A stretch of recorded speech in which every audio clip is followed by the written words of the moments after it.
Aditya slowly began walking out of the crater. Also at the same time, the dark clouds that had covered the sky also began to disperse. While walking out of the crater, Aditya checked his wounds. This fight was one of the toughest fights Aditya had till now. Aditya was forced to use several of his trump cards. Aditya's right eye was permanently gone. In this fight, he had to rely on his left eye. This made things a little difficult for Aditya, especially when they were fighting at close range. Fortunately, Aditya was able to overcome that difficulty by relying on his senses. Aditya also has to admit that this fight has made him learn many new things. Aditya's wings were in very bad shape. He had used his wings to protect his whole body. This time, both of his dragon wings were burned very badly. Crimson Blaze. 3 Audiobook Innate Skill.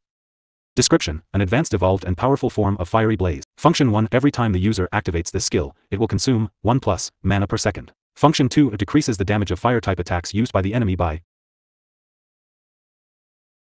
30%. Fire types attacks used by any third order or below order cultivators or beings would have no effect on the host. Increases of power of fire type attacks used by the host by 40% against any cultivator or being at 5th order or below orders. The second function is not limited by any order. Meaning that even if a 7th order cultivator used fire type attack, the power of the attack will be decreased by 40%. Aditya had the divine Crimson Dragon bloodline. If he is not immune to fire type attacks, then he might as well remove the divine part from his bloodline's name. Crimson Lightning Manipulation. 3 Audiobook Innate Skill. Description: a special type of lightning manipulation skill that was gained from having divine Crimson Dragon bloodline and Storm Martial class. Only a select few people in this world can use Crimson Lightning. Function 1: every time the user activates this skill, it will consume 1+ mana per second. The limit of this skill depends on the user's imagination and the user's mana. Function 2: passively increases the user's lightning resistance and also decreases the damage of lightning type attack by 30% used by a 3rd order cultivator. Gives 20% resistance to lightning type attacks used by a 4th order cultivator. The resistance percentage will decrease with each higher order. My wings are hurting like hell. Aditya took out a peak 3-star healing potion and drank everything in one go. Only after drinking the healing potion, Aditya started to feel much better. At least the pain was reduced by half. At this state, I don't think I can use my wings to fly. Aditya knew that flying would only worsen his wings' condition. Besides his burned wings, Aditya also suffered other injuries. When both versions of Ashley punched Aditya's cheeks, his cheekbones cracked. But if his other injuries are nothing compared to what had happened to his wings. Normally I can grow out my wings from my back. But in this state, trying to retract my wings would only hurt more. Aditya stopped walking as he felt he had stepped on something irregular. Moving his right foot, he found a black storage ring covered in dirt. This ring must belong to Ashley.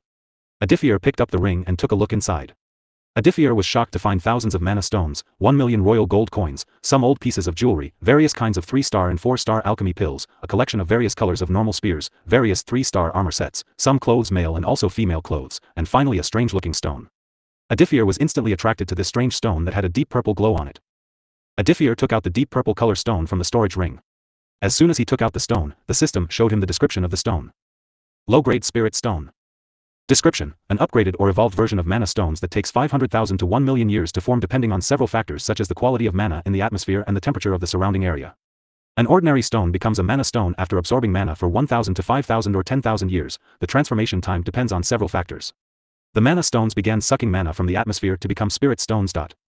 Function: the spirit stone can be used in many ways. The spirit stones contain one of the purest forms of mana. Just absorbing this mana will increase the user's cultivation. Warning: the current host cannot absorb spirit stones as the mana stored in it is too pure for the host's body to handle. In short, spirit stones are like big battery cells that can store large amounts of energy in it. Aditya couldn't help but sigh looking at the rectangular-shaped fist-sized purple glowing stone in his hand. The spirit stone was releasing some white smoke. This smoke was a very small amount of pure mana. Just keeping a spirit stone around a cultivator would be able to push the cultivation speed. There are currently 2 requirements that the host needs to complete to advance on his path to becoming the true Dragon Monarch. 1. Expand the host's territory over an area of 500,000 km superscript 2. 173,000 km superscript 2 / 500,000 km superscript 2. Gather the materials needed to build the legendary Dragon Palace. Required materials: 100 tons of gold, 50 tons of silver, 50,000 spirit stones, 100 tons of refined iron. I don't know how I am going to find 50,000 spirit stones. Aditya felt it would be impossible to find this many spirit stones. The only place where I can find this many spirit stones is the main continent. Outsiders can go to the main continent if only their cultivator is in 5th order. So for now, I cannot go to the main continent. Aditya can use all of his saved up experience points to reach 5th order, but he wouldn't do that, as it would bring him many unnecessary headaches. It's not like Aditya was in a hurry to build the dragon place. Aditya walked out of the crater only to see how much of the inner region both of their fights had destroyed. It's no wonder why fifth-order cultivators are considered godlike, existent in every continent except the main continent. 1/10 of the whole inner region was destroyed by Aditya and Ashley's attacks. Mainly because of Aditya's attack, since the whole time Ashley was in defense. Aditya is not sure how many years it would take for the forest to completely repair itself. Aditya sensed Alicia and others around 15 kilometers away from him. It seems they also know that the battle is over. The group is now heading in Aditya's direction. Aditya decided to use this chance to recover his mana. He cannot fight without mana after all. Let's eat 1 mana and stamina recovery pill. Don't worry, I have avenged you all. I will make sure that your family is not mistreated. Meanwhile, in the southern part of the heavenly hemlock forest, the fight hadn't even begun yet. The ethereal army, which was more than 2 million big, was currently marching inside the outer region of the heavenly hemlock forest.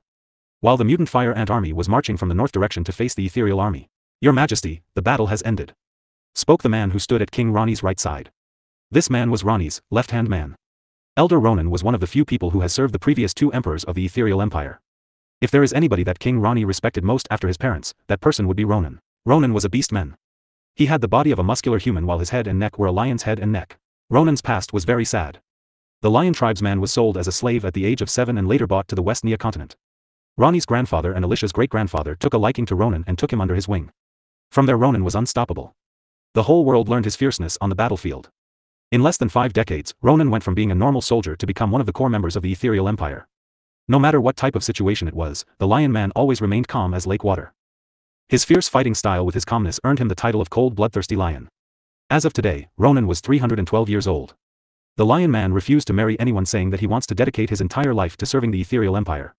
Even when Ronnie tried to send Ronan to the main continent where he can further improve his cultivation and reach bigger highest, Ronan refused, saying that the ethereal empire's guardian cannot leave the empire.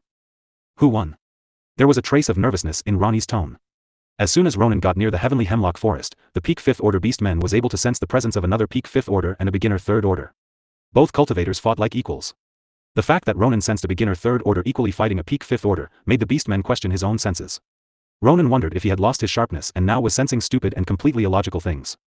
But the appearance of a red sun in the distant forest and the scene where countless lightning bolts emerged to become one rainbow of lightning cleared Ronan's doubt.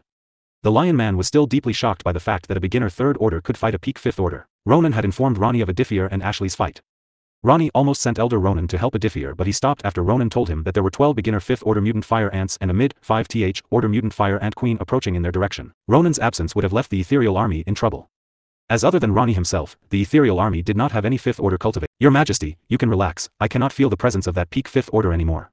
It seems that boy has managed to kill the enemy. Sigh. Ronnie felt the weight on his shoulders had been lifted. What kind of crazy existence is he? Ronnie looked into the distance. The worry that Ronnie previously had related to his daughter and his son's safety also disappeared, knowing that Aditya, Sylvie, and Nora were there with them. Your Majesty, the ant is here. It was Kobe who said these words. Kobe had met His Majesty and explained why he was waiting outside the heavenly hemlock forest. The relieved smile on Ronnie's face disappeared and was replaced with an ice-cold look. Ronnie's green eyes became sharp. His eyes held a lot of hatred and anger toward these mutant fire ants. These ants had caused Ronnie a lot of things. So many of his soldiers died and also will die from fighting these mutant fire ants. These ants were responsible for the death of 1.5 million people and the fall of Blackwood City. Because of these ants, the ethereal empire lost 94 capable elite soldiers. Fear not, my soldiers. For the sake of our loved ones in our homeland, we must kill all the mutant fire ants here today so that another incident like the Blackwood City wouldn't take place. Give everything you all got. Charge. The Emperor's speech boosted the morale of the soldiers. More than 2 million soldiers started running toward the mutant fire ants. Ronnie had spread his 2 million armies to attack from 3 directions. Elder Ronan, I am afraid I will have to ask you to take care of the beginner 5th order mutant fire ant. Leave it me. Ronnie then turned his attention to the 100,000 mutant fire ants that were charging in their direction. Kobe, you and other 4th order, try to take out the 4th order mutant fire ants. Others will deal with the rest. With the death of 94 elite soldiers, the ethereal empire had lost a big part of its military. Now, other than Kobe, only 31 elite soldiers were left. Of course, the Emperor wasn't just planning on standing there. Standing in the sky, as the sun shined behind Ronnie, he outstretched his right hand while gathering mana in his right palm. Defiant chaos bullets. For a second the mana around Ronnie became chaotic. Swoosh. Swoosh. Swoosh. Swoosh. Over 2,000 air bullets were fired by Noah, aiming to kill all the 4th order mutant fire ants that were at the front line. Just as the ethereal soldiers and the mutant fire ants were about to start fighting, at the same time all the defiant chaos bullets began hitting over 2,000 mutant fire ants at the same. Just as the bullets easily penetrated the hard and unbreakable scales of the mutant fire ants. The bullets went on to make 2 inches big holes in the mutant fire ants' heads. At the same time, Kobe and other elite soldiers had taken the lead. Kobe's heart burned in fury and rage. Diamond chain. By investing 100+ mana, Kobe summoned diamond chains which were. The diamond chains in Kobe's hands began to move as if they were snakes. The next second, the ground beneath Kobe cracked like a spider web, then a small crater formed as he used his full strength to make a big jump in the air. Peak mutant fire ant that was right in front of Kobe let out a shrieking cry before opening its mouth, but before the ant can finish preparing the attack, the ant was met with Kobe's fists. Kobe, whose heart was already burning in anger and rage, angrily grabbed the peak 4th order mutant fire ant in front of him and furiously punched the mutant fire ant's face. Bang! What is this? Is this blood? A few soldiers beneath Kobe looked up when a few strange organs that were covered in blood fell on their heads, making them feel disgusted. When the soldiers looked up, they found Kobe with a peak 4th order mutant fire ant. There was a big hole in the mutant fire ant's head. Kobe used his other arm to take out his right arm that was inside the disgusting ant's head. The diamond chains in Kobe's right arm were covered in mutant fire ant's blood. Everything happened instantly and the soldiers had no time to react. At the same time, the other peak 4th order mutant fire ants fired some kind of strange dark blue blast from their mouths. Kobe coldly smiled. He grabbed the dead body of the peak 4th order mutant fire ant that he just killed. He used the dead body of the mutant ant to protect himself from blasts. Boom! The body of the peak 4th order mutant ant had been shredded to 10,000 small pieces that were currently raining from the sky. At the same time, black smoke covered the sky, making it impossible for the soldiers to know what was happening in the sky. Not even a whole second had passed, when a diamond snake that was actually Kobe's diamond chains shot out from the black smoke.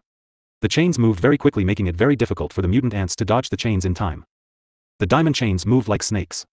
In less than 3 seconds, the remaining mutant fire ants found their movements restricted by the diamond chains.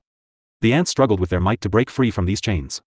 No matter how much they tried, whether it was a physical or magical attack, nothing seemed to work. The gravity began to pull Kobe down. As soon as he landed on the ground, he grabbed the diamond chains and used his full strength to pull the peak 4th order mutant fire ants down as well. Like stones falling from the sky, the mutant fire ants also fell to the ground while cracking the ground beneath them at the same time. The soldiers nearby Kobe began to attack the peak 4th order mutant fire ants as soon as they landed on the ground. The poor ants could do nothing but suffer in the hands of weak 3rd order or 2nd order soldiers. Eventually, all the peak 4th order mutant fire ants died. Meanwhile, Kobe did not stop there. He condensed mana in the form of a blue light orb between his palms. He then widened the gap between his palms, extending the blue light orb, and turning it into a 3 meters long light spear. Kobe then threw the light spear at another peak 4th order mutant fire ant that was currently fighting against another elite soldier. Are you alright? Before anyone else, Alicia walked up to Aditya and asked him while looking at his wings. Just looking at his wings and his exhausted and slightly pale-looking face, the goddess of wealth felt her heart ache in pain. As you can see, I am still alive. Aditya replied with a smile. I never thought you would be this powerful. Sylvie's eyes were full of various emotions. She was feeling a little jealous of the fact that her sister managed to get such a charming and powerful man as her partner. Ha ha ha. To be honest, even I wasn't sure if I will be able to beat that old man. I guess got lucky this time. Everyone rolled their eyes hearing Aditya's words. We should head back. By now the fight must have started already. Everyone nodded their heads in agreement. However, Aditya had some other plans. You guys go, I will take a different direction. Aditya was about to leave when Alicia suddenly grabbed his hand. You're coming with us. I will have to go. With my powers, I can offer help to the Ethereal Empire's army. This can prevent many unnecessary deaths. You don't have to be concerned about my health. Although I can no longer use my wings, not until they heal themselves, my power can make a big difference in this fight. Besides, why would Aditya reject free experience points? These mutant fire ants cannot touch him. Maybe the mutant fire ant queen can, but other than the queen no one else can harm him. Alicia still looked hesitant. But after a few seconds of hesitating, she finally released his hand while biting her lips, showing that she was not happy with his decision to fight. Know that I have taken care of the peak 5th order and all the mutant fire ants have been called to join the war. You all should be able to exit this forest without any trouble. After the war ends, I will return to the capital with Uncle. As Aditya said these words, crimson lightning began to cover his entire body, making cracking sound. Handsome dragon, you better stay alive. Alicia shot a glare at Aditya, making the Dragon King sweat nervously. Aditya felt he needed to leave. Seeing Alicia still coldly looking at her, Nora chuckled while covering her mouth. Era. It seems the saying love can lower IQ is true. You don't have to be so jealous, princess. I am just talking about thanking Aditya. But maybe who would I might even personally thank him for using my skills. If you even dare to approach him, I will personally kill you. Seeing his serious and calculative sister, also known as the goddess, being angered like this, Noah shook his head with a helpless smile. It seems his sister was really in love. Huh. I heard dragons are very energetic in bed. Let's go. We shouldn't waste our time here. Meanwhile, Aditya was moving in pain. Also, the wind was hitting his wings, making Aditya's speed much slower. If only I had 4-star or 5-star healing pills. Meanwhile, the situation on the battlefield was chaotic and very destructive. It was mainly the 3rd order, 4th order, and 5th order, cultivators and mutant fire ants that dominated the entire battlefield. With each passing second, even with 2 million big troops, the Ethereal Empire's side began to find themselves pressured. It had to be noted that the mutant fire ants number was over 10 million. Not even 5 minutes had passed since this massive war had started. The Emperor has been crazily killing 4th order and 5th order mutant fire ants. Although the Emperor was a mage, added with his natural high mana reserve and his health, his physical strength was even higher than the physical strength of a warrior-type beginner 5th Order cultivator. Right now the Emperor was seen fighting while being surrounded by 11 peak 4th Order mutant fire ants. But despite being surrounded, there wasn't even a scratch or bruise on the Emperor's body. Besides covering his body with mana, Ronnie was also wearing 4-star armor that was covering almost every part of his body except for his face and his palms. One of the mutant fire ants came forward with the intention of taking advantage of the fact that the Emperor was casting a magic attack. The mutant ant wanted to land a critical strike on the Emperor while he was distracted to launch his magic attack. Just before the ant's claw could reach Ronnie, a muscular hand grabbed the ant's throat. The peak 4th Order ant began to tremble when the Emperor looked at him. Ronnie easily crushed the mutant fire ant's throat using his right hand. On his left hand, he had condensed his mana into a white light orb. The orb was around the size of his fist. The other ants charged at Ronnie, with the intention of attacking him while he was occupied. But these ants were severely underestimating the power of a beginner 5th Order. Ronnie threw the dead mutant fire ant at the other ants like he was throwing trash. This forced the other ants to stop in their tracks. Angry Nova Bullet. The white delicate-looking fist-size white orb shot out from Noah's right palm at the peak 4th Order mutant fire ants. Just as the white orb hit the ants, the orb suddenly expanded in size. The mutant fire ants found themselves inside the white orb. The ants failed to understand what was happening. Ronnie tossed the white orb in some random direction. The 10 meters large white orb suddenly fell on the horde of mutant fire ants without any notice. More fire ants found themselves trapped in the white fragile-looking orb. Snap! With the snap of Ronnie's finger, the white orb started to shine brightly in white light. The peak 4th Order mutant fire ants understood what was happening. All the ants tried to break the thin and weak-looking membrane to get out. But despite looking thin and weak, the membrane did not even move even when the mutant fire ants used their full strength. The next second, the Ethereal Empire's soldiers heard a loud explosion sound. Ronnie coldly smiled looking at the black mushroom cloud that rose in the air. At the same time, the army of ants stopped when small pieces of meat, scales, bones, etc., began falling from the sky. At a direction part of the battlefield, at the end of the mutant fire ant army, currently, all the remaining 12 beginner 5th Order mutant fire ants were looking very frightened and timid in the presence of a peak 5th Order cultivator. Human, join us. We don't mind sharing our treasures and wealth with you. Help us in conquering the Ethereal Empire. One of the humans looking like a mutant fire ant slyly smiled. He wanted to bring this peak 5th Order cultivator to their side. If this man comes to their side, the Ethereal Empire will lose the war. Right now besides the 5th Order mutant fire ants, Ronan found himself surrounded by almost endless numbers of mutant fire ants. But despite being surrounded, the lion looked very calm. That's an interesting proposal. I am very interested. Tell me what can you offer me? Hearing Ronan's words, all the 5th Order mutant fire ants sighed in relief. The frightened look on their faces disappeared. Even the mutant fire ant queen who has been paying attention to the conversation through her children was also relieved. We have spirit stones. We have gold, silver, copper, and cold iron. Various types of 3-star and 4-star rare fruits grew in this forest. Consuming these fruits can accelerate one's cultivation. Ronan raised an eyebrow in surprise. Though he had heard of spirit stones, as far as he knew there wasn't even a single spirit stone in the Ethereal Empire's treasury. Spirit stones can mostly be found in the main continent. Finding even the low-grade spirit stones anywhere outside the main continent was extremely rare. The ant mysteriously smiled. Sir, this is our secret. I am afraid I cannot share it with you. But our queen promises you to share half of our spirit stones if you agree to help us out. Now your words have made me even more interested. What about these rare 4-star fruits that you're speaking of? Sir, these fruits are what has made us this strong. To us, the value of these fruits is more valuable than the spirit stones. But we're willing to share 5 of these fruits with you as long as you can help us. So this is how the mutant fire ants were able to produce this many beginner 5th Order mutant ants in such a short time. Just how long it has taken these filthy ants to kill every single magical animal in this forest. I like your proposal. Hearing this, all the mutant fire ants smiled. But the next second the smile on Ronan's face disappeared as if it never existed. And was replaced with a murderous face. This guardian shall never betray the Ethereal Empire. Swoosh. One by one, the bodies of beginner 5th Order mutant fire ants began falling to the ground. Within 4 seconds, all 12 5th Order mutant fire ants were lying dead on the ground. In the distance, the mutant fire ant queen almost roared in anger when Ronan killed her strongest 12 children. Damn you! The queen almost lost her mind. Even with the 4-star fruit that she used, it had taken 4 years and a lot of resources to raise her children's strength to 5th Order. Curse you! The ant guardians who were standing behind the queen trembled in fear seeing their queen in anger. Sigh.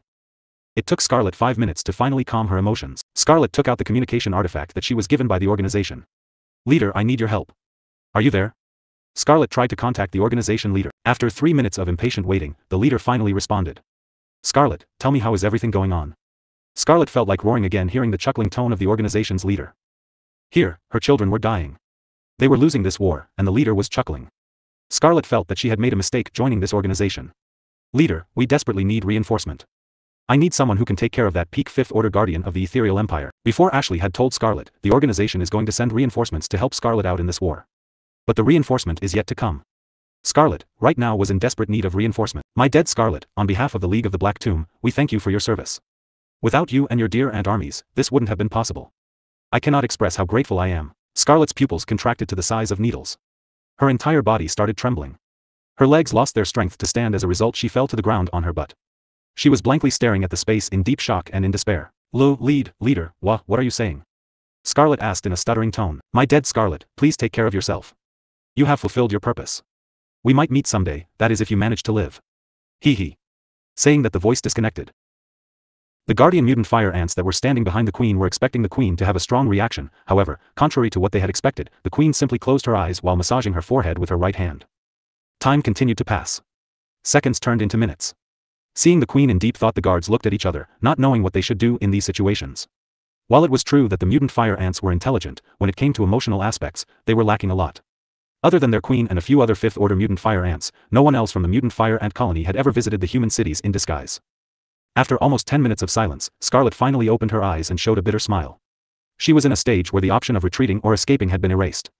Knowing the existence of the peak fifth-order cultivator that the Ethereal Empire had, even if the queen tried to run away, Ronan would be easily able to sense her aura and catch her. Since I am going to die, I will also drag you and the organization with me. The queen brought out a diary from her storage ring and then began to write something in human language which she had learned after visiting human cities in disguise before. Battlefield. The situation on the battlefield was very cruel and bloody. It was possible to smell blood and iron even 10,000 meters away. At first glance, it looked like the Ethereal Empire's troops were being pushed back, but in reality, the situation was way more complicated than that. While the mutant fire ants' army was made up of more than 10 million ants, the ants lacked something which every ethereal soldier had been taught. While the ants randomly attacked anyone they saw in front of them, the soldiers stayed in their formation and continued to fight back without losing their ground. Being the strongest empire of the West Nia continent, the Ethereal Empire had one of the best siege weapons in the whole continent. Wooden siege towers were tall constructions that could fit many men inside. Although the Ethereal Empire hasn't been to any war for a few decades now, Ronnie had made sure to continuously strengthen the Ethereal Empire's military. While the soldiers fought the mutant fire ants, the fourth-order mutant ants were being killed by the Emperor. On the other side, the sunny blue azure sky suddenly started to darken as dark clouds began to gather. On the sky, Alicia and Noah's father, the Emperor, stopped after killing hundreds of third-order mutant fire ants with his white Nova blast attack and looked at the sky with a frown. What is happening? As far as the Emperor knew, no one in his military had the power to affect the weather. Unless, it's Aditya. Ronnie's eyes lit up as he started sensing Aditya's aura around 25 kilometers on the other side. Aditya used 500 plus of his mana to use one of his skills that he never used before. This was the skill that Aditya always wanted to use but never found the perfect opportunity to use it. Acid Rain. Ding. The host has summoned a storm. Ding. Passive powers of the host Storm Martial class now will come into effect. The host's mana reserve has been increased by 50%. The host's lightning and wind type attack powers has been increased by 50%. The host has gained 300 plus agility stats. Ding. The passive skill Acid Rain has been activated. Acid Rain. 3RD order. Description: another special skill that was learned because of having Storm Martial class. The skill gives the user the ability to manipulate the weather to a certain extent. Function 1. By exhausting 500 plus mana, the user can summon powerful acid rain that can kill even a peak third order. The cultivators whose cultivation is 1 order high than the host's cultivation have a 50% chance of not getting hurt by this acid rain. Function 2. The host can control the size, power, and intensity of the acid rain. Function 3. By consuming 500 plus, the host can also summon normal rain. Aditya looked at the dark clouds which had covered over 1,000 meters of the sky. Aditya wasn't satisfied yet. He invested another 1,000 plus mana in the attack to make the dark clouds expand. In the next few seconds, the dark clouds started expanding. Now over 3,000 meters of the sky was covered in dark clouds. Aditya's face became pale from the loss of his mana. Fortunately, he had activated the storm manipulation skill which had increased his current mana to 851 plus. The mutant fire ants stopped paying attention to the dark clouds that were continuously expanding. Even if it started to rain, it's not like anything will happen to them. The southwest part of the sky was practically covered with millions of mutant fire ants. Pitter-patter. A few green raindrops fall from the sky. These green raindrops happen to fall on the body of a beginner third-order mutant fire ant. As soon as the green raindrops fall on the ant's body, the ant's entire body jerked up as if the ant has been shocked by electricity. The place where the raindrops fell started burning. In the next few seconds, millions of green raindrops began falling from the sky. In less than 5 seconds, an area of 3,000 meters has been covered with green rainfall. Each green raindrop was very lethal for the mutant fire ants. The ants' hard red scale was melted like butter and their flesh was burned upon contact. From the sky, Ronan and Ronnie, both of them stopped killing the mutant fire ants and looked at the scene in deep shock. Ronan and Ronnie noticed that the green rainwater was instantly killing any plant or tree or insect that came in its path. While the third-order ants were able to survive for a few seconds, eventually they also died. In less than 5 seconds, all the mutant fire ants started running here and there. They started to escape this hellish rain. Even the mid-5th order powerful mutant fire ant queen lost her control over her children. While Aditya stood under the green rain, but nothing happened to him. This was because he was totally immune to his own attack. The acid rain won't harm him without his will.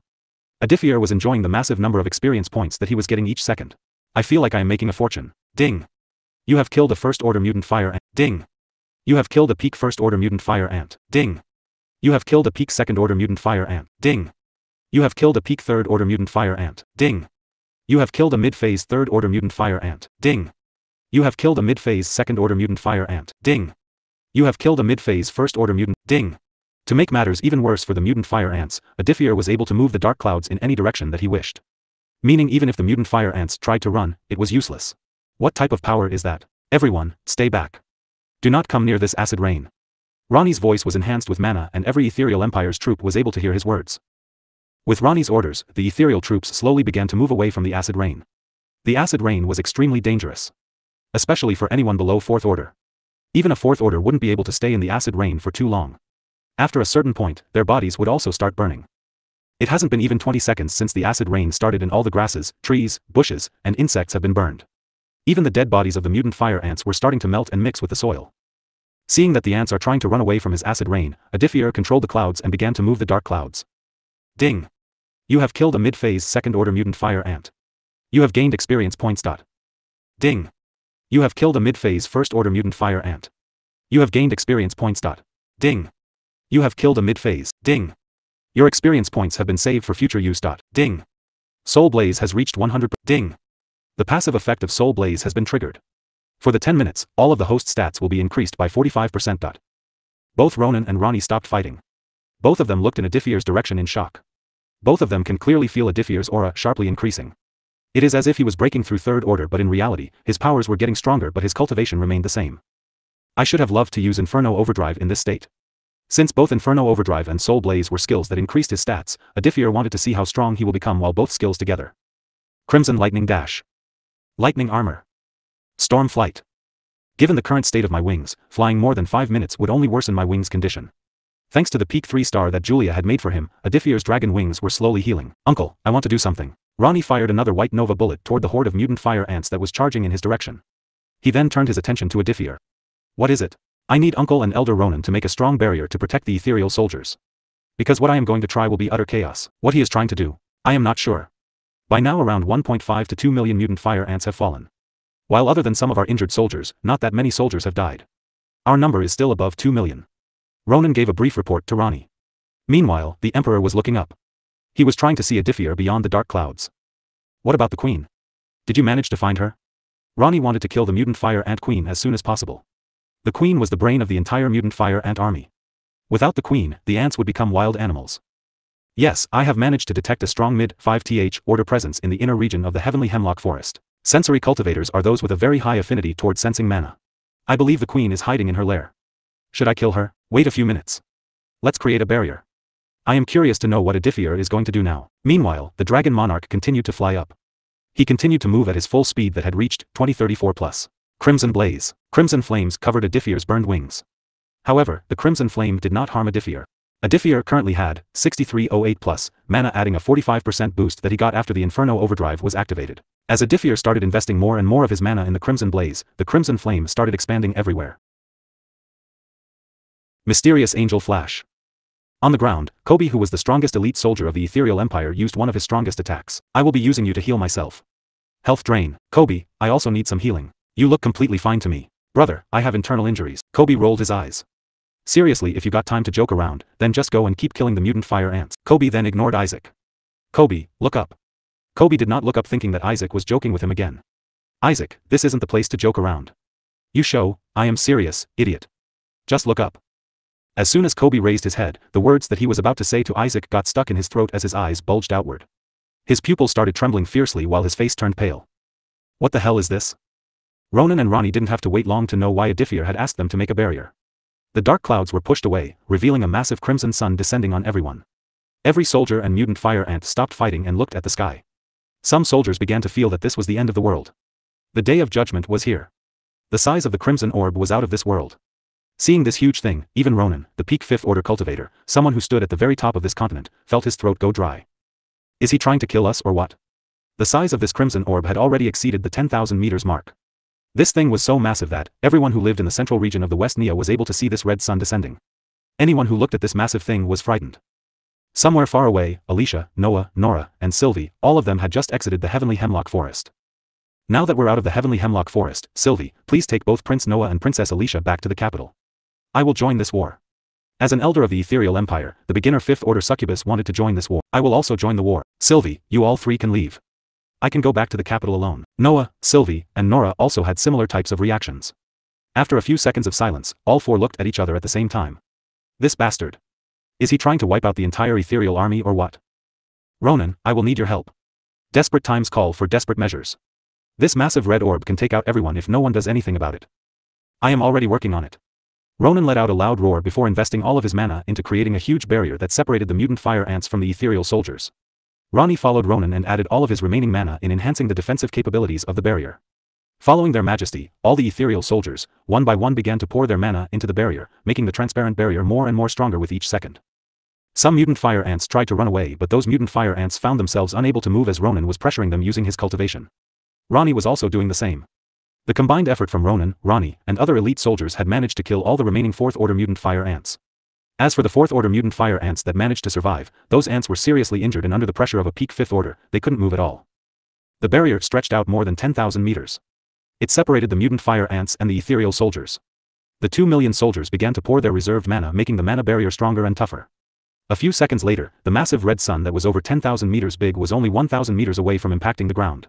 Even from 1,000 meters, even though the ethereal soldiers were currently protected by a dome structure like transparent barrier, they were still able to feel the terrifying heat of the crimson flames. The heat that was radiating from the more than 10,000 meters big crimson orb caused all the plants, trees, insects, and the few remaining animals that lived in the forest to instantly die from the heat. Even before the attack could hit them, all the 1st order mutant fire ants died unable to withstand the heat. While the 2nd order and 3rd order mutant fire ants were barely resisting.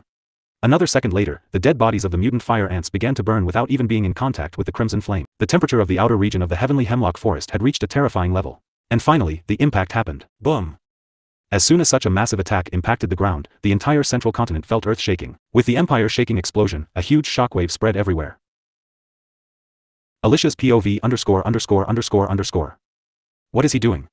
Is he trying to kill everyone? Also, it was not just any ordinary type of flame attack. I don't know what happened on the battlefield. I believe Aditya is not a reckless person, and it finally happened. The massive crimson orb impacted the ground with a blood-curdling sound. In my entire life, I have never seen something like this. I just hope nothing happens to father. Just as the shockwave was about to hit them, Alicia closed her eyes. Boom! A few seconds later she opened her eyes. When she looked at the land in front of her, it was as if she had come to a different place. Everything in front of her had changed. There was no sign of greenery and tall trees. Everything that previously described the beauty and the structure of the heavenly hemlock forest had changed into something else. It only made Alicia wonder if, after today, this place will be called a forest or something else. What in the hell did I just witness? Maybe a glimpse of what hell looks like. End of POV ______. The place where previously the ground had been dyed with blood. The place which previously had dead bodies of both ethereal soldiers and mutant fire ants, and the place which previously used to be a lush green forest now had changed into something else. The attack left a permanent mark on this land which the people will never forget even after 500 years. This place in the future will become the place of legends and myths. Almost half of the heavenly hemlock forest sky at this moment was covered in ashes and in black smoke. At the center of the crater, a handsome young man with long blue hair was sitting on the ground with a pale face and breathing heavily as if trying to suck as much oxygen as possible. Right now, the dragon monarch wasn't feeling so good. This was the first time after having the black heart, Aditya had completely used up his huge mana reserve. At this moment, in Aditya's mind, like a broken alarm clock, the system was continuously ringing. On the other side, the dome-like barrier that was over 10,000 meters big had filled with hundreds if not thousands of cracks. Many mutant fire ants tried to run away, but the shockwave of the attack had burned them to ashes. Now the only one that remained from the mutant fire ant was the queen herself. At the same time, somewhere in the inner region, in an underground chamber, there was a man who had entered the heavenly hemlock forest and wasn't sensed by Ronan. The man had long white hair that reached down his waist and an extremely handsome-looking face. The man had 2 white pairs of wings on his back that made others think that he was an angel. Right now the man was looking staring at Scarlet. The current mutant fire ant queen looked like a beggar in front of the man. Hello, Scarlet. How have you been doing? Because you and the organization abandoned me and my children. Now everyone is dead. It had taken the queen almost an entire decade of hard work to expand the mutant fire ant colony to this size. I see. Suddenly the smile on the man's face changed. Before the mutant fire ant queen could react, she found a sword stabbing her heart. Cough. Why? Red blood came out of her chest and fell to her thighs and then to the ground. Each second Scarlet was losing her health. She was only alive this long because as a mid-5th order cultivator her health stat was very high. At the moment of her death, she wanted to know why she was betrayed by the very person whom she trusted. Jay smiled and then gently stroked Scarlet's right cheek. The organization always had plans of betraying you. You were nothing but a cover for us. Because of you, we were able to complete the first phase of the plan. To be honest, Scarlet, I always hated the fact that you were a mutant fire ant. I know that you have feelings for me. And I would have loved you back, but the thought of loving a mutant fire ant who has millions of children doesn't really go suit my taste. This man once had held her in his arms and had said that he loved her regardless of her race. We never thought that the husband of the goddess of alchemy would come here. We were not expecting him to have this frightening power. I never did anything to betray the organization. I have always completed all the orders that I was given. So why? Jay once again smiled while gently patting her head. The only reason why we approached you is because of your race. You and your children were always meant to be cannon fodders for the League of the Black Tomb. Let's just say even if you had won the war against the Ethereal Empire, after a short period, you would have run out of food once again. At that time you would have no choice but to attack other empires to secure food. The organization already had invested billions of gold coins in you and your children. Do you even realize just how absurd this amount is? This cannot go on any longer. Now that you and your children have done their part, you have no use to us. Scarlet showed a bitter smile. Another reason why I personally came to kill you is that you know too much about the League of the Black Tomb. I am sure you would have tried to leak this information to the Ethereal Empire in anger for being betrayed by the League of the Black Tomb. I see. If Scarlet had the strength, she would have killed Jay with her. If she is going to die, then she might as well take Jay with her. Ignoring Scarlet's smile which was filled with bitterness and sadness, Jay continued. The death of old man Ashley was a big wave of shock to us. I never imagined the old man would be killed by someone who isn't even a 5th order cultivator. After the battle with Ashley, Aditya was at his weakest. It's sad that my teacher never got to fulfill his wish. His wish was left unfilled. As his student, I will make sure to walk down my teacher's path and complete what he and the organization have started. Jay leaned forward and brought his face closer to Scarlet. The former mutant fire ant queen weakly looked at the man whom she had once learned to love. Don't worry, honey. I will make sure to remember your name as well. Jay looked behind the golden throne. The treasure that lay behind the golden throne was gone. Honey, where are all the treasures? A third reason why Jay had taken this mission is that he wanted all the treasure of the mutant fire ant queen for himself. Even though Jay's tone was very soft and comforting, he couldn't hide his greed for the treasures that Scarlet had collected. Huff. Huff. Scarlet weakly smiled at Jay in response. Your time will also come. I will be waiting for you in hell. Karma is real and it will come chasing you. Hearing these words and seeing the mocking smile on Scarlet's face, the gentle smile on Jay's was instantly replaced with an angry face. Without waiting for a second, Jay's right fist punched Scarlet's face. Bang! You bitch! Jay did not stop there. Not caring about the blood that was oozing out of Scarlet's nose and her mouth, he continued to punch her another 6 times. After punching Scarlet's face for the 7th time, Jay finally calmed down. His knuckles were covered in Scarlet's blood. Jay looked at Scarlet's face which now had become unrecognizable. After Jay's second punch, Scarlet already had taken her final breath while being punched by the very person whom she loved. Scarlet wasn't exactly an innocent person either. Hunger and her situation had forced her to commit many bad things in her entire life. It was because of her order that the lives of 1.5 million people were lost. Following the League of the Black Tomb order, the mutant fire ant queen had killed many innocent people over the last few years. Even when she was ordered to kill just a 4-year-old child, Scarlet showed no hesitation or no mercy. Sigh. At least, I am done with my mission. Jay sighed as he looked at Scarlet's dead body one last time before turning around to leave as he sensed someone coming to this place. Jay was strictly ordered to not expose himself in front of anyone. Before killing her, I should have at least slept with her once. Jay murmured these words while he flew out of the heavenly hemlock forest. Not even an entire minute had passed since Jay had left the queen's lair when Aditya came to the mutant fire ant base. After walking for another 5 minutes, Aditya finally reached the center where he found a woman sitting on a golden throne. It's nice to meet you, Aditya. Really thank you very much to all those who sent. You know, I kind of feel bad for Scarlet. Just imagining how her face must have looked when she realized that has been betrayed makes me laugh. Right now a group of 4 people in black cloaks and hoods were inside the capital. Scarlet was just an idiot. She failed to realize her place and thought that she had become an inner member of our organization. This is how the organization always has worked and will work. The short person walking at the front replied. The people couldn't help but stare at the members of the League of Black Tomb. The people especially felt attracted seeing them walking in cloaks and hiding their faces in hoods. I don't understand why did we stand in lines to enter the city when we could have just broken the city's defense and entered the capital. A tall muscular man complained as he carried a great sword on his back. Idiot, do you know anything other than violence? The girl walking next to the tall muscular man mocked him. What did you say? Enough. This decision was taken by our leader. As inner group members, we should follow the leader's orders. The man who said these words was also another inner group member of the organization. Humph. I don't want to be lectured by someone who didn't hesitate to kill his own master just to leave the Rose High Hills city. It was a big muscular man named Tommy who said these words. Tommy, you better shut your trashy mouth, otherwise I don't mind ending your life here. The half-orc Tommy shivered when he was directly threatened by the leader himself. Ivan, you know there was no need to kill your master. It was the very same Ivan whom Aditya and Alicia had met in Rose High Hills City. Ivan was a servant and butter of the Rose family's third daughter, Kyra. I killed Kyra because it was her father who was responsible for my parents' death. Ivan replied in an emotionless tone. Bullsh *T. Can't you make a better lie? Lucy Barnes, the female who was arguing with Tommy a moment ago, looked at Ivan in disdain. Ivan did not reply. Ivan had no intention of telling his reason. The short hay person who was walking at the front looked at Ivan from the corner of his eyes. Others might not know the reason, but he knew why Ivan had killed his master, Kyra. A day ago, Kyra had somehow found out Ivan's secret that he had kept from his master for years. Kyra was furious and also heartbroken. Kyra went to confront Ivan. To keep Kyra's mouth shut and make sure that no one learns about this, Ivan had no choice but to kill Kyra. I don't have a regret in my heart. I am doing this to avenge my parents and my relatives. Ivan tightly clenched his fists. When Tommy had talked about his master, Ivan couldn't help but remember the smiling kind face of Kyra. Even though Ivan would never admit it, his heart was full of regret and guilt for what he has done. By the way, where is Jay? I thought he was supposed to come with us. Someone needed to silence Scarlet, so I sent Jay to do the job. Replied the short-haired man whose name was Simon Lloyd. I think you should have sent someone else to do the job. Jay always had a soft spot for Scarlet. You don't have to worry about that. I had ordered Jay to get close to Scarlet. Scarlet was an important chess piece for our plan, so I needed someone to keep an eye on her without getting her suspicious.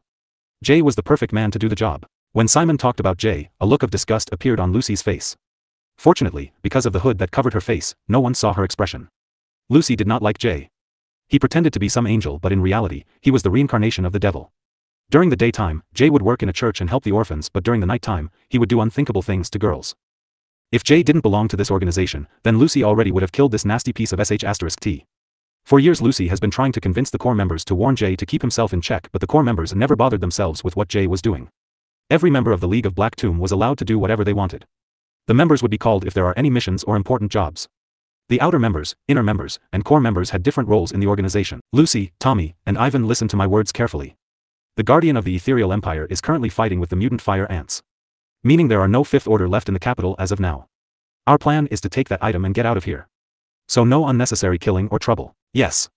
If one member of the League of Black Tomb is captured, that member would commit suicide to keep information about the organization from being leaked. Good. Let's begin. Suddenly the four people who were walking on the street disappeared. In less than 10 seconds, Tommy, Lucy, Ivan, and Simon, all four had managed to get inside the royal palace. Tommy silently appeared behind the two peak Fourth Order guards and snapped their necks, instantly killing them. You can now enter the treasury. Not yet. The treasury is protected by a beginner grade 5-star artifact. These guards have the key to deactivating the beginner grade 5-star artifact. Ivan nodded his head and then started checking the bodies of the guards. After looking for a few seconds, Ivan took out two black and white star-shaped metal objects. With the star-shaped objects, both of them safely entered the treasury without being attacked. Neither Ivan nor Simon looked interested in any of that. Look for the black box. Both Ivan and Simon started looking for a black box. Simon nodded his head. Let's leave. Our job is done. The four Fifth Order cultivators of the League of Black Tomb then left the royal palace and then left the Whitfrost city without anyone noticing them. No one in the royal palace noticed the death of treasury guards until some soldiers who happened to pass by saw them lying dead on the ground. Call the Prime Minister. As soon as it was found that the treasury guards were killed, the Prime Minister shut down the royal palace and the Whitfrost city. No one was allowed to leave the royal palace or the city without permission. Even the teleportation array had been stopped. No one was allowed to enter the capital until further notice. After walking for another 5 minutes, Aditya finally reached the center where he found a woman sitting on a golden throne. It's nice to meet you, Aditya. Aditya looked at the woman sitting on the throne that was made up of gold. The woman had long beautiful scarlet red hair that reached down her waist. The woman had an angelic face. The most attractive thing about her face was the mole that was located right under her right eye. The woman had light red pupils. I am sure by now you already have guessed my identity. My name is Scarlet. I am the mutant fire ant queen. What made Aditya frown is the fact that he couldn't sense anything. I don't have much time left. I am sure you cannot feel any trace of mana from my body. The reason for this is, snap. Just when Scarlet snapped her finger, everything in the throne chamber room began to change. Aditya took a step back in shock as he noticed the golden throne painted in red blood. What Aditya was seeing before was nothing but an illusion that the queen had constructed using her powers. Aditya widened his eyes once again in shock, seeing the dead body of a woman whose face had become unrecognizable. Seeing the confused look on Aditya's face, the queen decided to explain. What you're seeing is my dead body. A minute before you came here, I was killed by the very person whom I once loved and wanted to marry. Right now Scarlet's body was floating right above the golden throne, which now had been painted red with blood. Then how are you still alive? Sigh. I am dead. What you're currently seeing is nothing but a remaining part of my soul. Upon closely looking, Aditya found that the queen's body was indeed getting a little transparent. Every magical animal, after being born, receives a unique class and unique skills related to that class and that magical animal's race. Currently I am burning my own soul as a form of energy to talk with you and to use the illusion magic. I am afraid in less than a minute, I will run out of soul power, and at that time, my soul will completely disappear from this world. Aditya, I don't have much time. Given what I and my children have done to the ethereal empire, I am sure you also hate me. To be honest, I don't like you either. But my hate for you is nothing compared to the hate I have for those people. Aditya again frowned hearing the last part of her words. Which people? It was a big organization that is spread throughout every single continent and empire on this planet. They call themselves the League of Black Tomb. Aditya's breathing stopped, while his heartbeat rose to hear the name of the organization.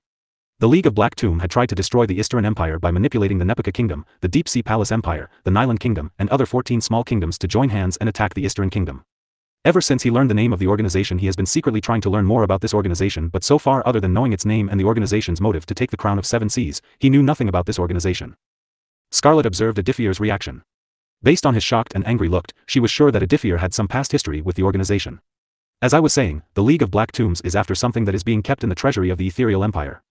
It was an item that was supposed to take their plans to the second phase. Though I failed to learn anything much about this item. I only know that this item is some kind of key. As I was an outer member, I wasn't told or given much information on the whole mission. Shit. Aditya knew that it was already too late. While the whole ethereal army was here fighting the mutant fire ant, the capital was left unprotected. It shouldn't be hard for the inner group members of the League of Black Tomb to enter the capital and take that key. The first plan was to attack the Eastern Empire and then start a war, while the inner group members would have sneaked inside the treasury and would have taken the key. But your appearance forced the League of the Black Tomb to change their plans. Instead of starting a war, it was decided that you, Alicia, and Noah would be captured. This was why Ashley was madly looking for Aditya and others. Aditya was finally getting the full picture of the story. It looks like my time is up. By now Scarlet's entire body had become transparent. Her figure was becoming blurry. Wait, I have more questions that I want to ask you about the Tomb of Black Tomb. Aditya had tons of questions. Don't worry, I have written everything that I knew about the League of Black Tomb in a diary. Along with all the treasures that the mutant fire ants had collected over the years, you can find everything in a storage ring that I have hidden right under this golden throne. Aditya, the reason I am giving you all of my treasures is that I want you to become strong enough to destroy the League of Black Tomb. I know that you don't have a reason to fulfill my dying request, so consider all of my treasures as a reward for destroying the organization. Please be sure to kill a person named Jay for me. Aditya nodded at Scarlet with a smile. I also have some past differences with the organization. I will be sure to destroy them. Scarlet nodded with a happy smile. Thank you. If possible in my next life, I would like to be reborn as a human, not a mutant fire ant. These words were barely audible in Aditya's ears. But he still managed to hear them with his enhanced senses. The next second, the queen's entire soul began to crack. The crack spread all over her body. The queen looked at Aditya with a gentle smile as her soul began to shatter into millions of pieces. Those pieces then disappeared in thin air. So this is the end of the mutant fire ant. Looking at the dead body of Scarlet, Aditya knew that the queen must have been brutally killed by someone she knew. The person who killed her must be Jay, as the queen had specifically mentioned his name. I can't give you a burial. But I will fulfill your last and dying request. Aditya summoned his crimson flames. Under his watch, the crimson flames burned the queen's entire body to ashes. As her body was burned, the golden throne also began to melt, as if showing the end of the mutant fire ant queen's rule on this forest. For the next 5 minutes, Aditya did not move from his place. He stood there in silence looking at the half-melted golden throne. For some reason, Aditya can feel the queen's sadness. The regret that she felt at the finals moment was appearing in Aditya's mind. In the end, everything is about interest. Aditya walked up to the golden throne. He managed to move the golden throne to find a black storage ring. Aditya wore the storage ring on his left index finger. He then put a bit of his mana inside to check the items inside the storage ring. She is rich. Aditya almost couldn't believe the number of things that the queen had in her storage ring. In terms of space, the queen's storage ring had more space than Aditya's ring. The ring of the queen was big enough to hold an entire island in it and would still have space. Sigh. She was too rich. Aditya estimated the value of this storage ring would be above 100 billion gold coins. The storage ring had almost 25 tons of pure gold, 30 tons of silver, and almost 100 tons of unrefined iron. What shocked and excited Aditya the most was the appearance of 1,000 low-grade spirit stones. Before, Aditya had only found one spirit stone from Ashley's storage ring. But the queen had 500 low-grade spirit stones. No wonder why the queen had this many fifth-order mutant fire ants. Other than metals, the storage ring also had almost a ton of mana stones. 1 ton of solar stones is used as a torch or candle to light residents during the night. The storage ring also had more than 10,000 weapons and sets of armor. There were various kinds of rare magic fruits inside the storage ring as well. These rare magic fruits had various effects. Some of the magic fruits can even increase the mana reserve of a cultivator. Unfortunately, a majority of these magic fruits are 2-star and 1-star. Only 100 of the magic fruits are 3-star. These 3-star magic fruits can be only consumed by third-order cultivators in order to obtain the benefits of these magic fruits. From the storage ring, Aditya took out a 3-star magic fruit. The fruit looked like an apple. Unlike a normal apple which was red in color, this apple was glowing in dark purple color. When Aditya held it, he was able to feel a small amount of pure mana stored inside this apple. Purple Magic Apple. Rank, 3-star. Description: a unique type of magic fruit that can only be found in heavenly hemlock forest and dark woodland forest. The purple magic apple can only grow in areas that are rich in mana and has a temperature of 25 to 40 degrees C and rainfall of more than 100 centimeters. Purple magic apple trees need 25 years to grow a purple magic apple. It takes around 300 years for a purple magic apple to become a 3-star magic fruit. Function 1. The purple magic apple can only be consumed by third-order cultivators. Once the magic fruit is consumed, the mana reserve of the user will be increased by 100 plus. If the cultivator is near a breakthrough point, then consuming the purple magic apple might help the user in breaking through. Note, the effect of the purple magic apple fruit will work once. Let's see how it tastes. As soon as Aditya bit the apple, a sweet rich taste entered his mouth. Aditya closed his eyes to enjoy this feeling. To this day, Aditya never has eaten an apple that is tastier than this one. This is undoubtedly the best fruit Aditya has eaten in his whole life. Ding! The user's mana has increased by 100 plus. Let's see how it tastes. As soon as Aditya bit the apple, a sweet rich taste entered his mouth. Aditya closed his eyes to enjoy this feeling. To this day, Aditya never has eaten an apple that is tastier than this one. This is undoubtedly the best fruit Aditya has eaten in his whole life. Ding! The user's mana has increased by 100 plus. So my mana also has been increased by 100 plus. Currently Aditya's total base mana stats had reached 4001 plus. Let's see what other thing I can find in this storage ring. The storage ring was very big. After looking for an entire minute, something caught Aditya's eyes. It was 11 notebooks that were being kept together. What caught the Dragon Monarch's attention was the words written on the cover of these notebooks. The words written on the notebook were runes. These runes were very complex. Even Aditya was barely able to understand anything. But from what Aditya was able to comprehend, he understood that these 11 notebooks were notes that can help Aditya to become a 4-star rune master. In my free time, I should study these runes. Runes were one of the strongest and most deadly weapons in the whole world. It was an advanced form of magical language that had the power to even bend the natural laws of this world. However, rune had become very scarce at this age. The knowledge that once helped a rune master to easily become a 4-star or 5-star rune master now has been lost from many continents. In fact, the only place where Aditya can probably find a 4-star or higher star rune master is in the main continent. As for 6-star or 7-star rune masters, Aditya doubted if any rune master of that high star was left in this world. In fact, ever since Aditya had been trained by the old vampire, Aditya has developed an insatiable hunger to expand his knowledge even further. The desire to become the strongest rune master in the whole world was born in Aditya's heart. So far, Aditya never actually has gotten the chance of expanding his knowledge. He was thinking of asking Alicia to help him in this matter after they return to the dying Al continent. I will need the low-grade spirit stones, gold, iron, and silver to build my dragon palace. Other than 100 3-star magic fruits, Aditya didn't really need the 1-star and 2-star magic fruits. Scene change ________. Cough. Cough. I almost thought that I was dead for sure. No joke, man. I even said my final goodbye to my family in my heart. That was too dangerous. Yeah. We would have been dead if His Majesty and Sir Ronan had not protected us. Ronan, are you alright? At this moment, Ronnie and Ronan of them were sitting in the air. Both of their faces had turned deadly pale. Both 5th-order cultivators had overused their mana earlier to protect everyone. Ronan, where is that kid? Even though Ronnie was happy that he and his soldiers were able to avoid this fight, which meant that the casualties from their side were very minimum, almost negligible, this attack nearly killed everyone's life. That was too reckless in Ronnie's opinion. Ronnie felt he needed to have a good talk with Aditya about what he had done. Your Majesty, I have told Aditya the location of the mutant fire ant queen. Since I cannot feel the presence of the queen anymore, I am guessing Aditya already has killed her. After telling Aditya about the queen's location, Ronan stopped using mana to expand his senses. The guardian of the ethereal empire was already out of mana. If he kept pushing himself, he might sustain some permanent injuries and might even end up damaging his cultivation. Good. Ronan, can you sense any mutant fire ant? Ronnie really hoped that this attack that came almost at the cost of his and 2 million troops' life would end every mutant fire ant from existence so that the ethereal empire would be finally able to relax and recover their lost military powers. Ronan also wished the same as Ronnie. In Ronan's long life, this was the first time the magical animals had done this much damage to their empire. If possible, he never wanted to see another big invasion from the magical animals in his remaining whole life. Your Majesty, I don't sense any mutant fire ant. I guess every last of the mutant fire ant has been killed. Also, now that the queen has been killed, even if 1 or 2 mutant fire ant manages to get away, the danger of the mutant fire ant spreading has been stopped completely. Ronnie sighed in relief. The whole matter regarding the mutant fire ant has been bothering Ronnie for days. Ever since the death of elite soldiers, Ronnie wasn't able to rest properly. It was as if he had lost his sleep and his desire to rest. His priority was to kill all the mutant fire ants. That's good.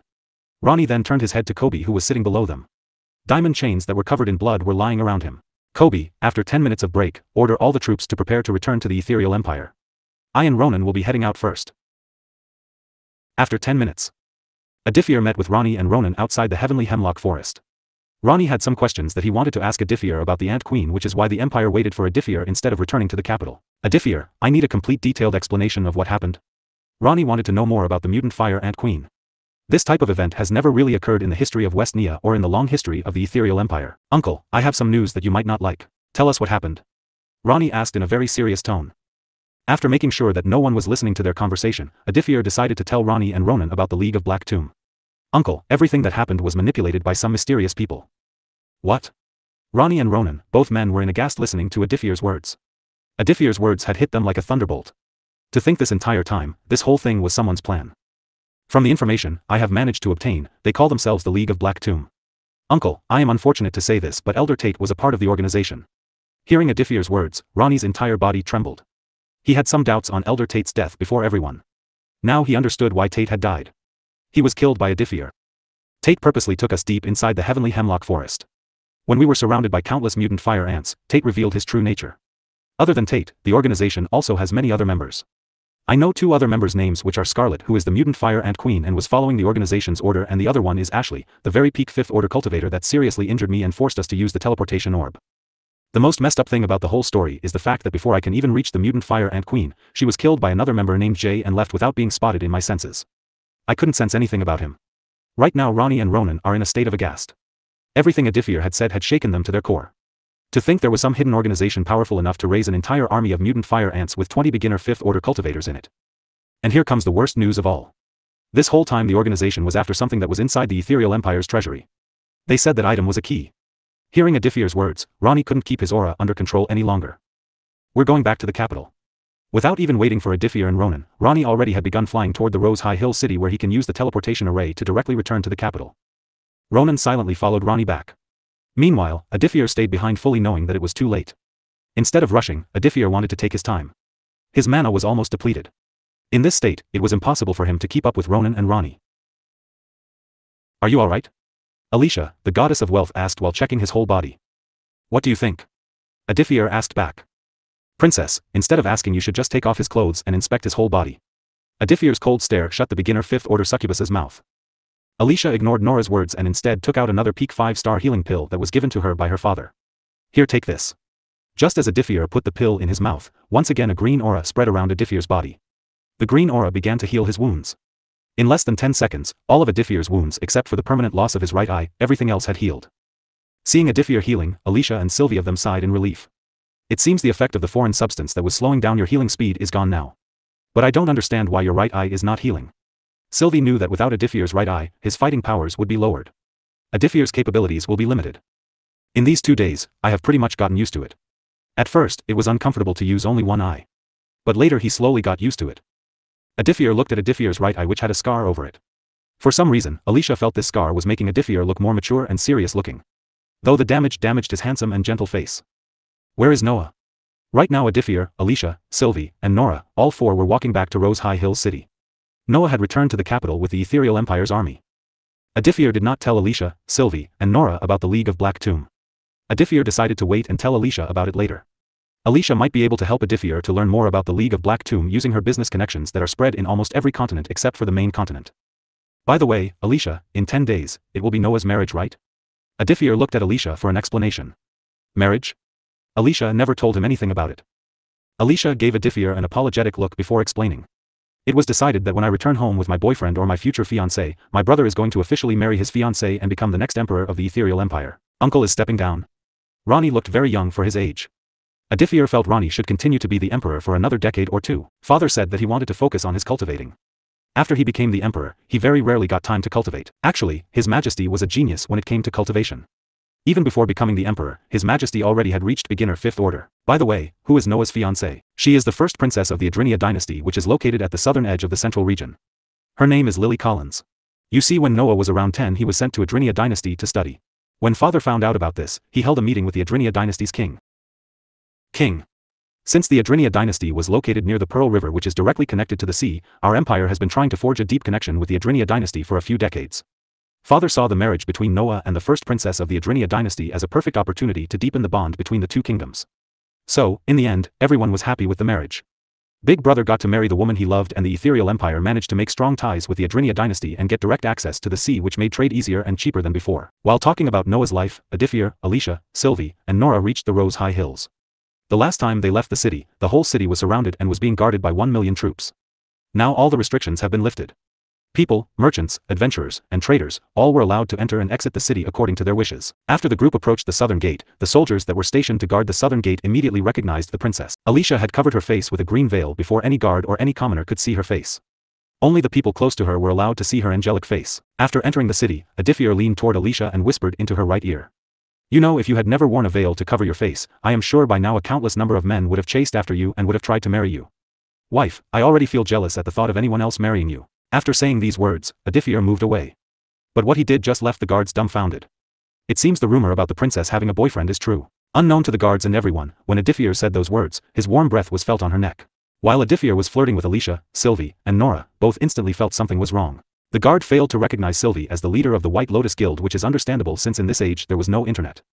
Not every people had the fortune of seeing the White Lotus Guild leader's face in person. The third daughter of the Rose family has been found dead in her restaurant.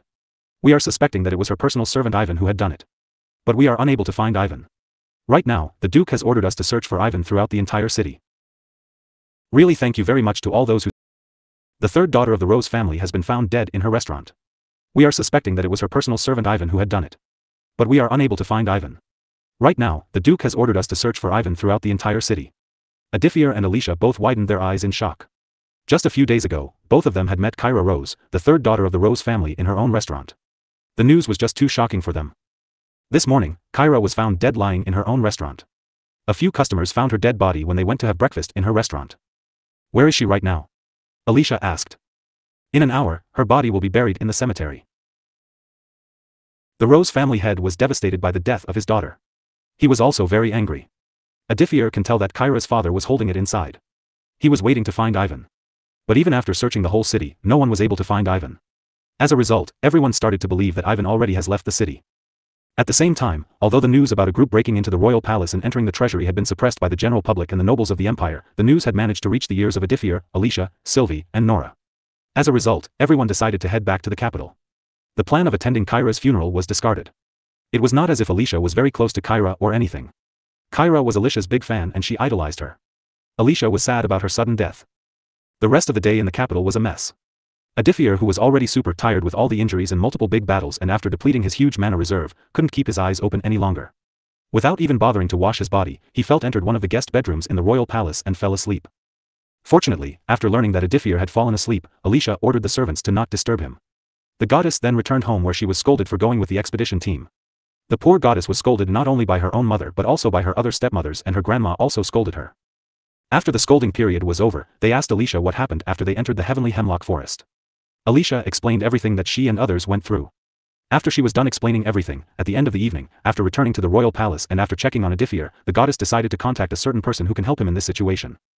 Meanwhile, Noah and Ronnie did not return home. Both father and son were busy working. Noah and an investigation team went around the capital to find more clues about the culprit. Ronnie refrained from telling Noah anything about the League of Black Tomb. He was planning on revealing everything when the whole family was together. Ronnie got busy with the administration work. He listed out the names of the soldiers who died in this fight and decided to pay 10 royal gold coins to each dead soldier's family. Also, the matter of the Rose family's third daughter being killed by her own servant was giving Ronnie another headache, as the Duke was pleading with Ronnie to help him out. Ronnie also decided to rebuild Blackwood City from scratch. He knew that the people now would be afraid of living in Blackwood City after what has happened. This is why he decided to work with the White Lotus Guild to launch several campaigns to change the people's minds and let them know that this kind of incident won't happen again. Also, now that the entire heavenly hemlock forest was empty, without any magical beasts or animals, there wasn't a thing to worry about. Sylvie returned to the White Lotus Guild. It has been almost 4 days since she had sat at her desk and worked. As Blackwood City was destroyed, a huge number of people migrated to Rose High Hill City. Alicia had asked Sylvie to help out these people as much as she can without harming the guild. Sylvie decided to sell cheap food and cloth without making any profit. The White Lotus Guild also collaborated with the Ethereal Empire to provide housing to these survivors. Nora and Elder Ronan had nothing else to do. While Nora, being a succubus, went to the Red District zone of the capital, Ronan retreated indoors. He would only come out when the Ethereal Empire needed the Guardian. For now, he was going to watch and observe everything in silence. Ronan and Nora never took part in political matters. Unlike Tate, who regularly advised Ronnie, Ronan and Nora had no interest in doing that. Back to Aditya, the Dragon Monarch slept for an entire day before waking up late in the afternoon. Aditya moved the curtains and allowed the sunlight to enter the bedroom. It looks like I have slept for the entire day. Aditya began removing the long dark brown jacket and the black full-sleeved t-shirt that he wore beneath the jacket. The jacket was torn out in many places. The fashion industry of the continent of West Nia was very different when compared to the fashion industry in other continents. After grabbing a white towel, before entering the bathroom, Aditya stopped to look at his face in the mirror. Nothing about his face had changed except for the new and permanent 3 inches long vertical scar over his right eye. Should I cover my right eye with my hair? After thinking for a while, Aditya decided to not hide his scar. Although now his face was ruined, hiding his right eye with his hair would only make him look more creepy and scary. In the washroom, Aditya took his time to clean his body and his long dark blue hair. In the heavenly hemlock forest, Aditya did not get time to clean his body. His own blood that has been mixed with dirt and had dried on his skin and hair. After 30 minutes of a relaxing shower, Aditya walked out and wore new clothes. This time, Aditya wore a white full-sleeved t-shirt and a dark leather long jacket. Aditya walked out of his room and found a maid cleaning a flower vase. "Excuse me? How can I help you, sir?" The maid had long black hair. She had a pretty face. The most surprising thing about her was her cultivation. This maid was a peak second-order cultivator. When the Eastern Empire was only a second-tier kingdom, even having a beginner second-order cultivator used to be a big thing. This only goes on to show just the difference between a second-tier kingdom and a fifth-tier kingdom. "Can you prepare some food for me?" Aditya hadn't eaten anything for almost 2 days now. After completely depleting his mana, the Dragon King was now feeling hungry. "What would you like to eat, sir?" "Anything is fine. But I prefer chicken." "All right." Aditya then returned back to the bedroom while the maid went to inform the head chef to cook for Aditya. After returning to his room, Aditya locked the door and then took out the diary of the mutant fire ant queen. Let's see what the mutant fire ant queen had written in this diary. Just as Aditya was about to open the diary and began reading, someone knocked on the door. Knock. Knock. "Aditya, are you awake?" It was Alicia. Aditya put the diary in his storage ring and then opened the door. Click. "How are you feeling? When did you wake up?" Alicia asked before Aditya can ask her anything. "I woke up a while ago." "Yes, I am feeling completely fine. How is everything being handled?" Aditya knew that there would be shockwaves after this war. There is no way the other empires would just sit around when the strongest empire in West Nia has lost 1 beginner 5th order elder and 94 elite soldiers. If there was an opportunity of taking over the entire ethereal empire, that opportunity was now. "Don't worry, father and big brother are taking care of everything. Besides, the White Lotus Guild has a big influence on other empires. Even if the neighboring empires decide to attack us or even think of attacking our empire, the White Lotus Guild will use its influence to buy time for the ethereal empire. I will ask Sylvie to just start a rebellion in the neighboring empires which should divert the enemy empire's attention and buy us enough time to recover." While most kings and emperors fail to realize what soft power is, Alicia was someone who perfectly understood and knew how to use soft power. Even though she wasn't a king of any empire, she had enough influence to start a war or stop a war. "Leaving that aside, I have bought someone from another continent. This person will heal your right eye. Come with me." Excitedly Alicia grabbed Aditya's right arm and started walking. "Really thank you very much to all those who send support with valuable." Aditya bought a certain private part of the royal palace.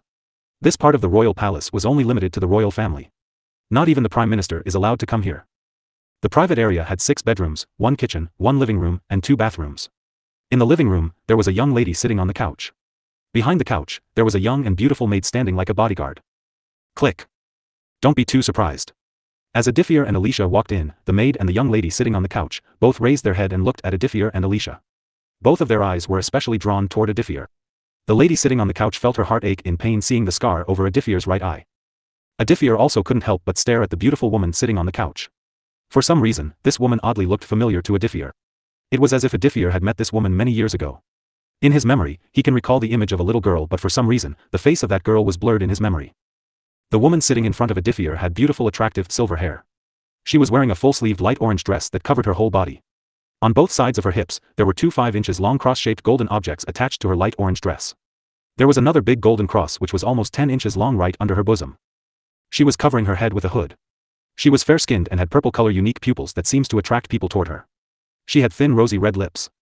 Her beautiful and unique silver hair covered both of her ears and reached down to her chest. The woman in front of Aditya was beautiful beyond words. The only people who can match her beauty were Alicia, Julia, and Amber, who was Aditya's one of 7 generals. She was around 5 feet 8 inches. She average-sized breasts and a round plump back. Even though she had a face that was beyond beautiful, her sinful body was made to seduce men.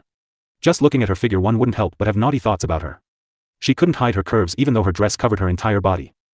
For the next few minutes, Aditya couldn't stop staring at her. Seeing that Aditya was looking dazed, the maid standing behind the couch coughed slightly. Cough. Aditya snapped out of his daze. Who is she? Just when Aditya turned around to ask Alicia about the identity of this otherworldly beautiful silver-haired woman, before Aditya can even react, he felt his face being buried in a soft pillow. At the same time, he was able to enjoy the fragrance of the lavender flower, which is a delicate, sweet smell that is floral, herbal, and evergreen woodsy at the same time. Husband, I have missed you. You have no idea how long I have been waiting to see you. Aditya felt two strong pairs of arms around his neck, tightly holding him. Before Aditya can even process everything or enjoy the sensation of his face being buried in this woman's breast, someone pulled him out. Hey! Stop doing that. Alicia pulled Aditya out while glaring at Ria. She was suddenly starting to feel that she has made a mistake by bringing Ria here. Alicia, why are you being so mean? I just want to hug my husband. I have been separated from him for a long time. The silver-haired nun whose name was Ria pouted. My lady, I think you should control yourself. The maid behind the couch tried to remind Ria of her identity. I am just hugging my husband. I have every right to hug him as his wife. Don't try to stop me. Suddenly Alicia and the maid both took a step back as Ria's words turned into a threat. She even released a bit of her killing intent to make both Alicia and her maid understand that nothing was going to get in her way. No one can stop her from hugging her husband. Aditya also felt the killing intent, but strangely the killing intent did not harm him or pressure him. It was as if Ria was protecting Aditya. The next second the cold and threatening look on Ria's face disappeared as she turned to look at Aditya. Her eyes almost sparkled as she spread her arms wide open to hug Aditya again. But this time Aditya stopped her. Stop. Why is my husband stopping me? The expression on Ria's face went from being super happy and excited like a child to looking like a child who has been abandoned by her parents. It looked like tears would start falling from her eyes at any second. Looking at her sad expression, Aditya had the urge of hugging her. But he controlled himself. Sigh. Can you first introduce yourselves? Aditya didn't even know who this woman was. But based on the fact that this woman has been calling Aditya her husband, he figured this woman was one of the 7 goddesses and one of Aditya's wives. Hearing Aditya's words, the expression on Ria's face again changed. She now looked very happy. Husband, I thought you would remember me. My name is Ria Tombrook. Does that name ring some bell in your head? Just as Aditya heard her name, he widened his eyes in shock. Just hearing her name, all of his confusion was cleared away. Ria was the same girl who used to play with Aditya when both of them were very young. Ria is 5 years older than Aditya. She is a royal elf and an elven princess. When Aditya was around 5 or 6 years old, he met Ria, who had been living in the main continent ever since her birth. Even though Ria's royal family and her empire belonged to the celestial terrain continent, she and her royal family lived on the main continent. After the marriage was announced, Ria had regularly come to play with Aditya. In Aditya's memories, the Ria of the past used to be a tomboy. She used to have short silver hair and used to wear man clothes. Due to certain laws, anyone below the 5th order cannot enter the main continent. However, that law does not apply to the people who are born on the main continent. Ria, being born on the main continent, the law did not apply to her as well. The same goes for Aditya as well. Ria and her royal her left the main continent 2 years after the marriage was announced. Her family and she went back to live in their own empire, which was located in the celestial terrain. After she left, Aditya never really saw Ria again. After not seeing Ria for more than a decade, she had changed a lot. She now had grown to become one of the most beautiful women on the whole planet. Ria is a genius in cultivation.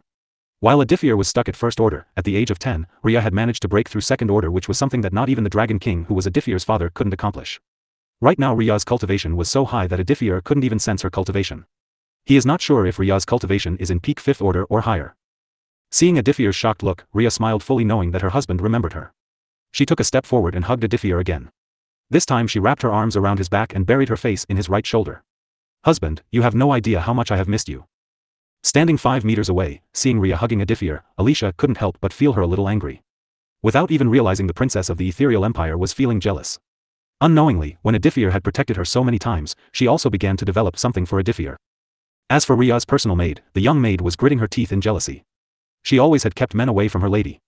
But now seeing that her lady was hugging a man and even calling that man husband, made the maid angry. If her lady hadn't used her killing intent to threaten her, Ria's maid already would have attacked Aditya. Seeing Ria hugging Aditya, Alicia couldn't take it anymore. Hey! Ria, I think you have forgotten your reason for coming here. Saying these words, Alicia grabbed Aditya's palm, something which she would have never done before, and pulled Aditya toward her. And you're not allowed to hug him. The goddess of nature wasn't happy when someone interrupted her time with her husband. Ria crossed her arms under her chest and coldly glared at Alicia. Why I am not allowed to hug my husband? He is the man whom I love. I have been waiting to meet him for almost 14 years now. Aditya belongs to me. Saying the latter part, the goddess of nature went on to hold Aditya's left palm. No, you can't have him. Aditya is my boyfriend. Just as Alicia finished saying these words, she realized what she had said in the heat of the moment. Her face instantly turned red. Fortunately, the veil that she wore managed to hide her blushing face. Oh, my darling has a girlfriend now. Aditya's entire body shivered as found Ria coldly staring at him. She is too possessive. By possessive, Aditya couldn't help but think of an anime where the female lead kills the MC and the girl who had slept with the MC. Please don't tell me that she is also a Yandere. The dragon monarch had faced many cruel and powerful enemies. Even in the face of the most ruthless enemy, Aditya has never felt fear in his heart. But right now, in front of Rhea, Aditya helps but shiver in deep fear. The cold look on her face is too frightening. Darling, I think you and I need to have a deep conversation. Aditya nervously took a step back. Aditya always thought that having a Yandere girlfriend or wife would be awesome, but now he had changed his mind. Aditya always loved reading Yandere's girlfriend or wife stories. Having a Yandere wife is nothing but a pure nightmare. Aditya knew that things can go out of his hand if he does not take this matter seriously. Having a Yandere wife is like having a double-edged sword. It can harm you, but it can also protect you. Rhea, I think you have misunderstood. Alicia and I are not girlfriend and boyfriend. We are actually husband and wife. Alicia completed the rest of the sentence. Woman, you're only making things worse for me. Aditya wanted to cry at this moment, but his eyes had no tears. Standing before Rhea felt as if he was standing in front of the goddess of death. Rhea coldly looked at Alicia. Alicia also glared at Rhea. Aditya felt as if there was some lightning sparkling in both of their eyes. It was as if both of them were having a staring contest. Since when did darling become your husband? Aditya is only mine and mine alone. Meanwhile, Aditya slowly and quietly took a few steps back. Ever since the contract was made. Technically you and I, both are Aditya's wives. I also have the same rights to Aditya as you do. You can't just snatch Aditya away from me. Deep down, Alicia had no idea what she was saying in the heat of the moment. But the thought of Aditya being taken away from her made her feel very uncomfortable. Wife, you say? Rhea did not say anything. Instead, a mysterious smile appeared on her face. Neither Aditya nor Rhea's maid understood what that smile meant. Even Alicia started to feel uncomfortable seeing Rhea's smile. Rhea was reacting the complete opposite of how she had expected her to. Being stared at by Rhea, Alicia eventually began to feel that she shouldn't have said these words. It was she who in the past had denied any relationship with Aditya. Whenever Aditya even jokingly called Alicia a wife, Alicia has shown a strong reaction denying any relationship with Aditya. But things had changed now. Alicia's feelings for Aditya had changed. Before she only wanted to use Aditya to get more time to build up her career, but now the desire to be with Aditya was born in her heart. Alicia is not sure when that change took place in her heart. Before the princess of the ethereal empire avoided any form of physical contact with Aditya or any male. Alicia was very sensitive from a young age. If someone asked exactly when Alicia began to open up to Aditya, then even she wouldn't be able to answer that question. Aditya had managed to capture Alicia's heart when he used his own body to prevent her from getting hurt. Rhea stared at Alicia for a long time. After what looked like 10 minutes of long staring in silence, Rhea looked at Aditya. Aditya was looking serious. His crimson pupils told Rhea to not do any kind of harm to Alicia. Aditya already has overlooked the fact that Rhea had used her killing intent to push Alicia. If Rhea does something harmful to Alicia or threatens Alicia, then he will have to take action. Besides, Rhea had never even thought of harming Alicia. Alicia and she were friends. Both had known each other for a long time. Also, Rhea had long accepted the fact that Aditya would have 6 more wives even if she didn't like it. Aditya, I want you to come and visit my home one day. Will you come to the celestial terrain? After all, Rhea knew it very well that Aditya did not have any romantic feelings for her. I will slowly enter your heart. The goddess of nature made up her mind to spend more time with Aditya in the near future. Aditya was relieved that Rhea was not showing any hostility toward Alicia. When you do go there, I will personally give you a tour of our great empire. Meanwhile, Alicia had managed to calm down. She couldn't help but curse herself for losing her calm like this. Before today, Alicia never has managed to get so agitated. The thought of having Aditya taken away from her made her feel panicked and agitated. In the heat of the moment, she had said things which were pretty embarrassing. I just openly declared my love for Aditya. Damn it. Just recalling the things that she bravely said to Rhea, the goddess of wealth felt even more embarrassed. Rhea returned to sit on the couch. Aditya, please come here. Let me take a look at your right eye. Aditya walked up to Rhea and sat next to her. Aditya maintained an appropriate distance from Rhea. Rhea smiled noticing this. Meanwhile, Rhea's maid who was standing behind glared at Aditya as if she was looking at her biggest enemy. Rhea simply closed the distance making both of their thighs touch. Aditya felt her soft fingers touching his right eye. Her eyes were overflowing with emotions. Emotions that were very difficult to explain in just simple words. Looking at her purple pupils, Aditya couldn't help but keep staring at her. There is a difference between healing and restoring. Although your eye has healed, it failed to restore your sight. But don't worry darling. I will heal and restore your sight. A green aura enveloped Rhea's soft and warm fingers. Suddenly her touch became even more comfortable. Making Aditya feel sleepy.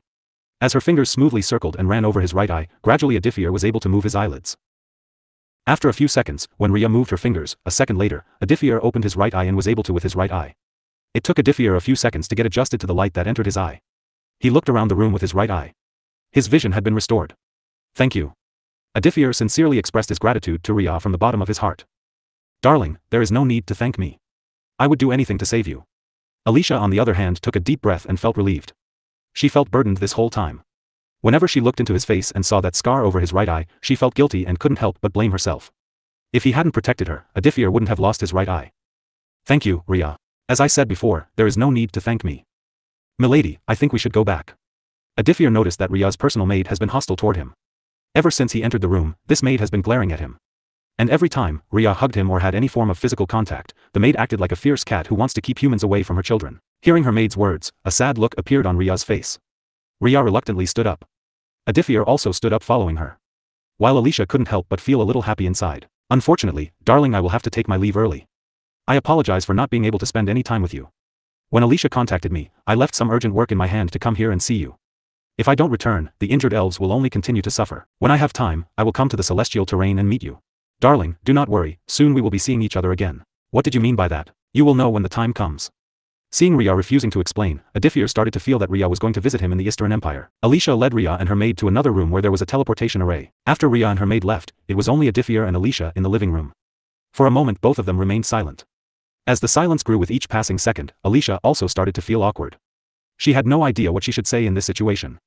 If it was a normal situation, the goddess of wealth could have just started some random discussion. But right now, her mind was replaying the embarrassing things that she have said in the heat of the moment. Alicia, I have some important things which I want to tell your family. This wasn't what Alicia was expecting Aditya to say. Deep down, Alicia was expecting Aditya to respond to the things she had said before. Alicia noticed Aditya's serious expression. What do you want to talk about? Before the mutant fire ant queen passed away, she left a diary that had very important information about the League of Black Tomb. I still haven't read the diary yet, but I can tell that this diary has very important pieces of information about the League of Black Tomb. I want to share this information with you all. Alright. Time skip. Aditya spent the entire afternoon reading the whole diary. While he was reading, Alicia did not disturb him. She went to the head office of the White Lotus Guild to meet Sylvie. Both Alicia and Sylvie discussed what measures they should take to keep the neighboring empires from attacking the Ethereal Empire. Just as the sky turned black after the sunset, Aditya, Alicia, Noah, Ronnie, and Sylvie all returned home. Since Sylvie was an ally and close friend of Alicia, she decided to bring Sylvie to this meeting. Learning that there is going to be an important meeting, the whole royal family gathered. While the ladies of the family worked hard to make a delicious feast, Aditya, I am relieved to see you in perfect health. Aditya, I can't thank you enough for saving my daughter's life. By now the whole family had completely ignored or forgotten about the fact that Aditya was originally Alicia's fake boyfriend. Auntie, there is no need to thank me. Olivia, as the head of the family, took the head chair of the dining table. Let's start eating. Not even a whole minute had passed, and Ronnie had urged Aditya to start telling them about the League of Black Tomb. Uncle, I bet you would be shocked to know that the murderer of the Rose family's third daughter is also an inner member of the League of Black Tomb. Hearing what the Dragon King just said, the steel chopsticks from Ronnie's fell on the table. Never this Ronnie expect that the first sentence to come out of Aditya's mouth would mess with his emotions this much. Aditya, what are you saying? It was clearly mentioned that Ivan was only a low-rank cultivator. How is it possible for him to be a member of the League of Black Tomb? Sylvie, I am not lying. In the Mutant Fire Ant Queen's diary, it was mentioned that Ivan has been hiding his cultivation with some powerful 5-star artifact. As for what kind of artifact it was, there was no information on it. It was mentioned that Ivan had a deep hatred for the Ethereal Empire. His hate has something to do with his parent and his relatives' deaths. On the day when we went with the expedition team, Alicia and I happened to go to Kyra's restaurant. I don't have any idea who this Ivan was till I heard the news of Kyra's death. I will deeply look into his matter tomorrow. Even though Ronnie appears to be cold and ruthless in front of the people, those who knew him well would know that Ronnie wasn't a ruthless man. But it was possible that some noble has used Ronnie's name to commit these crimes, and now Ivan was mistakenly thinking that Ronnie is the one who killed his parents and relatives. Other than Ronnie, in Scarlet's diary she has mentioned some other members.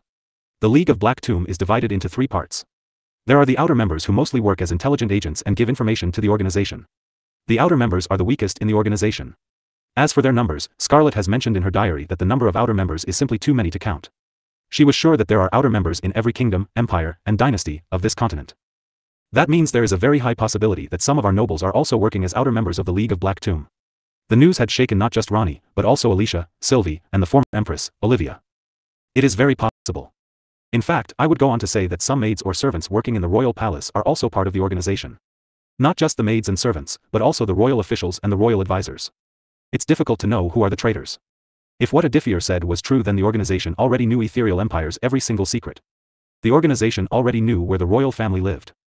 So this is how the organization was able to know about the key. Ever since the day when the League of Black Tomb took the key from the treasury, Ronnie has always felt that someone from the royal palace had leaked classified information. Now Aditya's words had made him sure that someone indeed had betrayed him. Uncle, to prevent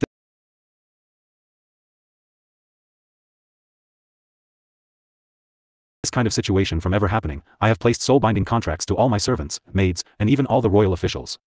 If any servant or any noble of my empire tried to leak classified information about the Eastern Empire or the Eastern King, even before they can utter a single word, their souls would be destroyed. This rule applied not only to the nobles and royal officials, it also applied to the guards who were in charge of protecting the Azure City and the royal palace. It looks like I will have to take similar measures. Within tomorrow, everyone in the royal palace and all the nobles of the empire will be placed under a soul-binding contract. Ronnie did not care if the nobles were dissatisfied with his decision.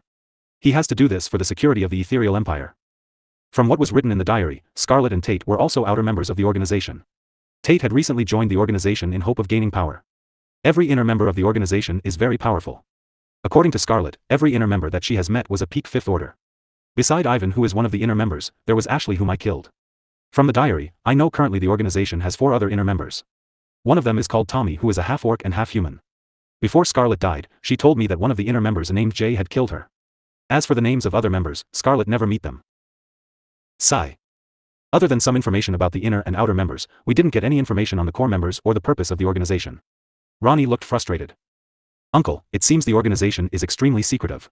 A few months back, I actually killed one of the outer members of the organization. But at that time, I had no idea who those people are. It was only a few months ago that I heard the name of the organization. You knew the name of the organization? Did you have some kind of confrontation with them or what? Ronnie and others at the dining table looked very surprised. Sylvie looked at Alicia to see if she knew about it. Seeing that her best friend also looking a little surprised, the dark elf guessed that even the goddess of wealth didn't know of this side of the story. Long story, when my kingdom was at war with the Zulux dynasty, I had come to the mountains to find the Magian village. At the same time, 4 wyverns, 3 peak 2nd order, and 1 beginner 3rd order attacked the Magian village. The one who attacked the Magian village was an outer member of the League of Black Tomb. But at that time I didn't know about it. A few months later, 14 neighboring kingdoms and dynasties together joined hands to attack the Eastern Empire.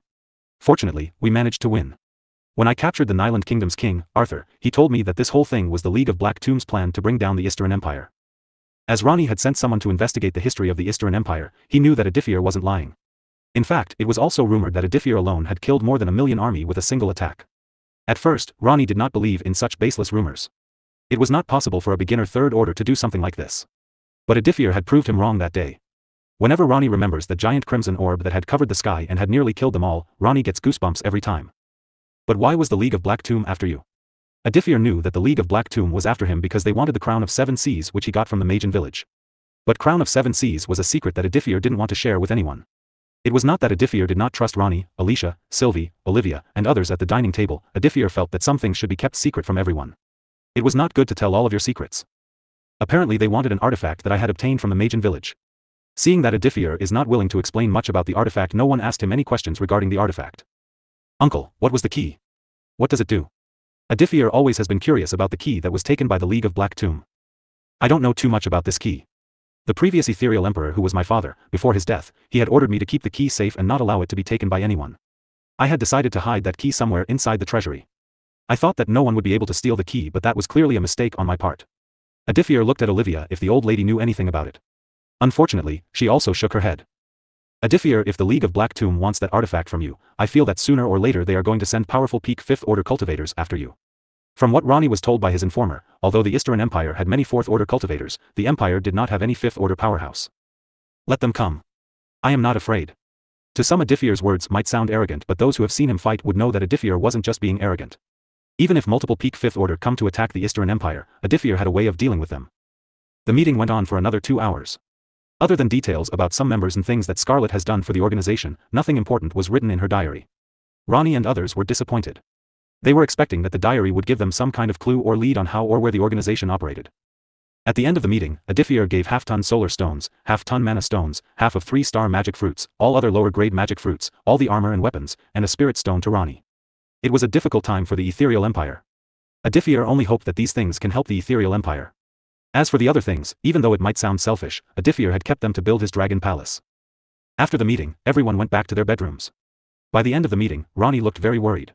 Initially, he was planning on making his son the next emperor, but all the information about the League of Black Tomb was changing his mind. Ronnie wanted to find out all the traitors among the noble ranks before his son ascended the throne. After the meeting, Sylvie went back and informed all the White Lotus branches to look out if anything out of ordinary happens. The White Lotus Guild's branches were spread throughout every single city of this continent. Collecting information should be easy for the White Lotus Guild. As the night passed, the next morning after breakfast, Aditya became busy studying runes. Aditya fully immersed himself in studying runes. Aditya wanted his rune monarch class to reach 4-star.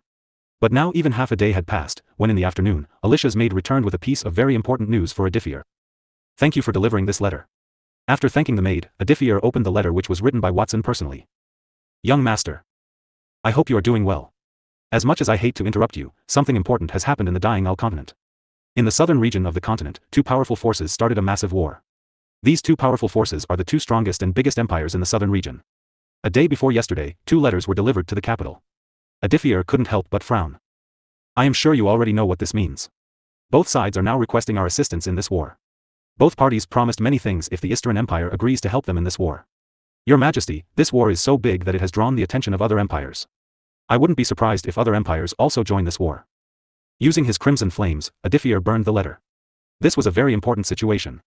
Depending on how Aditya and the Eastern Empire dealt with the whole situation, the Eastern Empire either might become even more powerful or will get destroyed.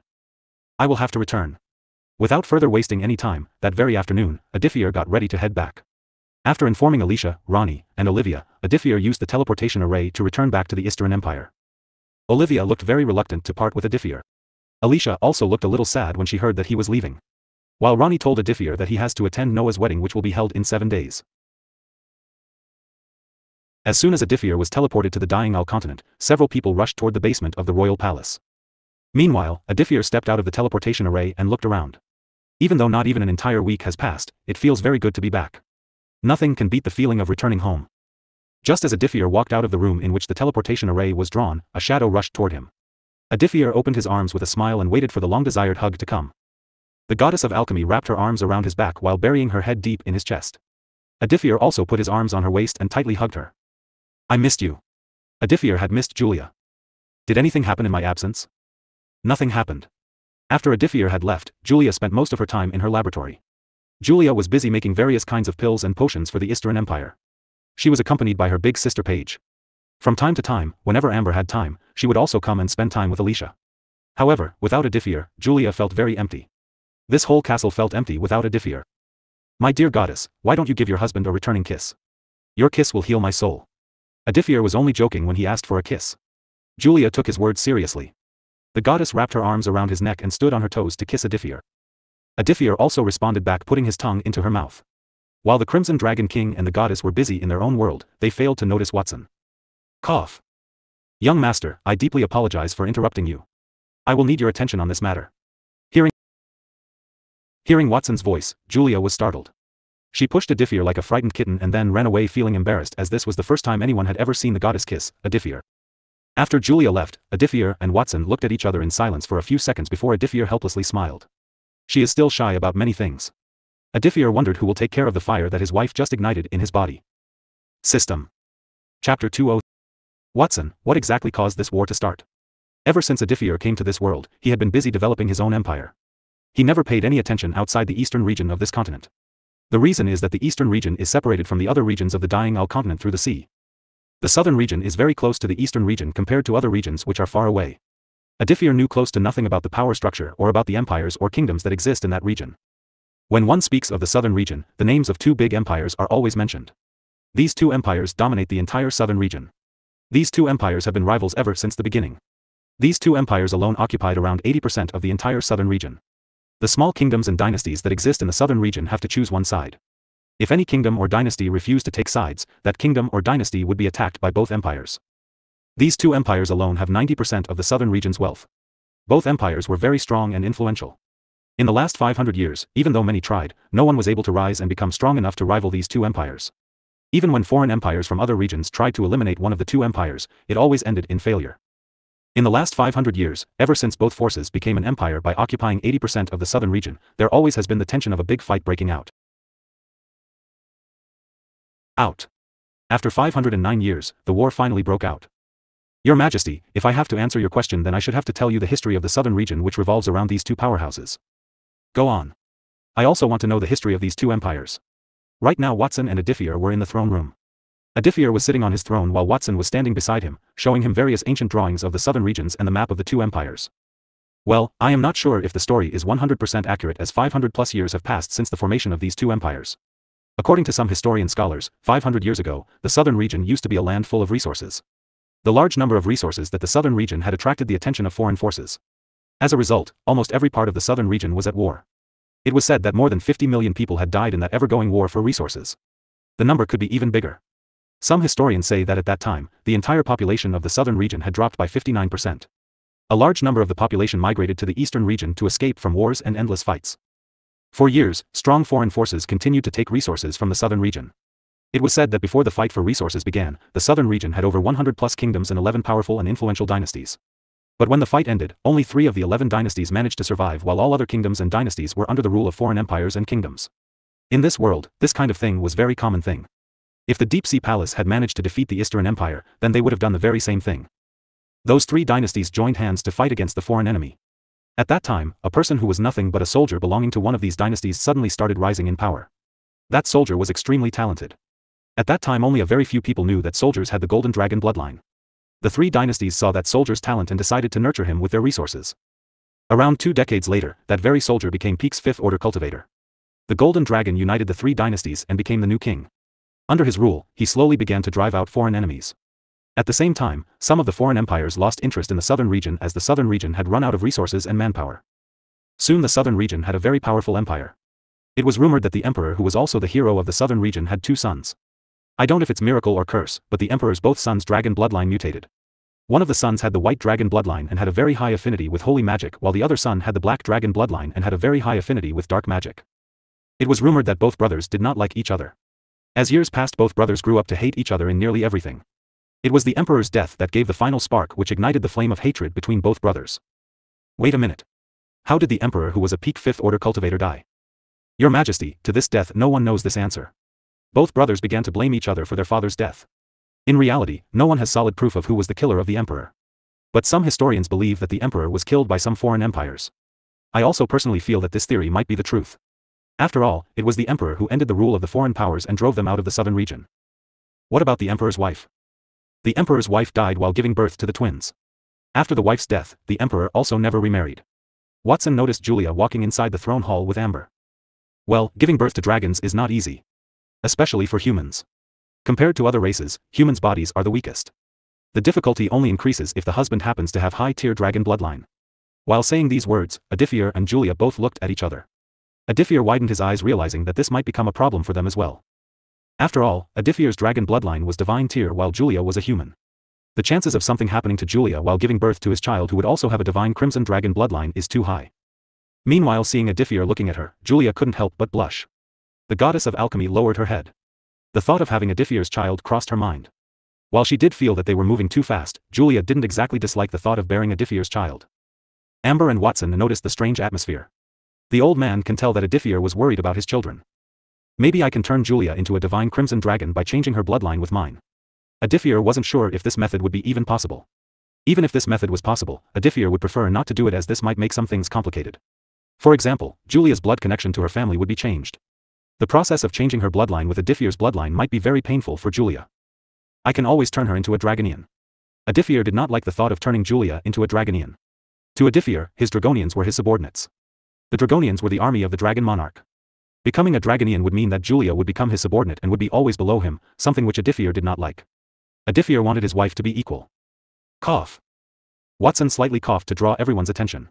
Continuing on with the story, after the emperor's death, both twin brothers became mortal enemies. A massive civil war broke out. In this civil war, every noble and influential people in the empire had to take either this side or the other. 10 years later, the civil war was finally ended by dividing the empire equally into 2 parts. The southern part became the territory of the White Dragon and the southern part became the territory of the Black Dragon.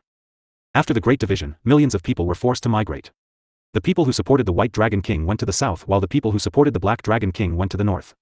This partition reminded Aditya of the partition between India and Pakistan. Not even an entire year had passed since the Great Partition. After everyone and everything settled down, the Black Dragon started conquering the neighboring kingdoms and dynasties. Seeing the White Dragon also started doing the same.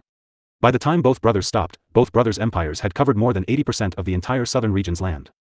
Over the years, both brothers had tried various indirect methods of bringing the other's empire down. But nothing worked. In the last 100 years, both brothers had remained quiet. But a few days ago, the White Dragon Emperor attacked the territory of the Black Dragon Emperor, which started this war which has been anticipated for 500 years now. Over the years, both brothers had tried various indirect methods of bringing the other's empire down. But nothing worked. In the last 100 years, both brothers had remained quiet. But a few days ago, the White Dragon Emperor attacked the territory of the Black Dragon Emperor, which started this war, which has been anticipated for 500 years now. Aditya raised an eyebrow in surprise. Why would the White Dragon King suddenly attack the Black Dragon King after so many years? To be honest, no one really knows why the White Dragon King suddenly declared war against the Black Dragon King. The White Dragon Emperor did not give any proper explanation. When he declared war, he said it was time for him to take back what rightfully should have belonged to him. Aditya frowned hearing Watson's words. Why did the White Dragon Emperor wait 500 years to attack the Black Dragon Emperor? No matter how Aditya tried to look for a logical explanation, he couldn't come up with any. This entire matter is more complicated than we think. Your Majesty, this matter should be taken very seriously. The southern region is the biggest supplier of mana stone to our Eastern Empire. More specifically speaking, 80 to 90% of our empire's total mana stones came from the Northern Frost Dragon Empire and the Southern Fire Dragon Empire. The Northern Frost Dragon Empire was ruled by the White Dragon King, while the Southern Fire Dragon Empire was ruled by the Black Dragon King. Although in terms of land, the Eastern Empire was really big. Almost equal or slightly bigger than the total land area of the Northern Frost Dragon Empire and the Southern Fire Dragon Empire combined. But unfortunately, unlike the southern region, the eastern region wasn't blessed with that such resources. Now that Aditya had built teleportation arrays, defensive barriers, and other types of formations using his knowledge of runes, mana stone is required to run to those formations and arrays. Although the Eastern Empire has a few mana stone mines, compared to the total consumption, the mana stones that are mined in those mines are not enough. Meanwhile, the southern region was blessed with mana stone mines. The rest of the Dying Isle continent got its supply of mana stones from the southern region. Your Majesty, now both empires are looking for powerful allies. The recent rise of the Eastern Empire has attracted a lot of attention. We're in a situation where the option of remaining neutral is not available to us. If we say that we are taking a neutral stance, then I am 100% sure that both empires will temporarily cut off all the mana stone supplies to the Eastern Empire. At the same time, I am sure both Northern Frost Dragon Empire and the Southern Fire Dragon Empire will ask for a helping hand from other powerful empires in the Dying Isle continent. Those who chose to remain neutral won't be sold any mana stones, which would put the security of those empires at risk. Making sure that Aditya and others were following what Watson was saying, the old butler paused to take out the map of the Dying Isle continent. Watson showed the map of the Dying Isle continent. If the southern region stops selling mana stones, we will have to look for another source in other continents. In that case, the seller would take advantage of this entire situation to increase the price of the mana stones.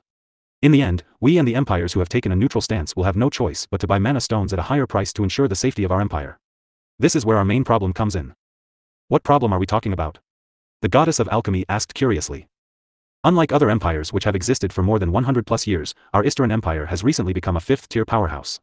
Almost all of our income was invested in developing the newly added Eastern territories, especially the northern and the northern west region. For us, buying mana stones at a higher price is not possible. Julia and Amber then realized the problem they were in. In that case, we have no choice but to join the war. The Fox Queen Amber tightly clenched her fists in anger. The Northern Frost Dragon Empire and the Southern Fire Dragon Empire were clearly using their monopoly over mana stones to control the empires that were heavily dependent on their mana stones. That isn't necessarily true. At the present situation, we do have some other options.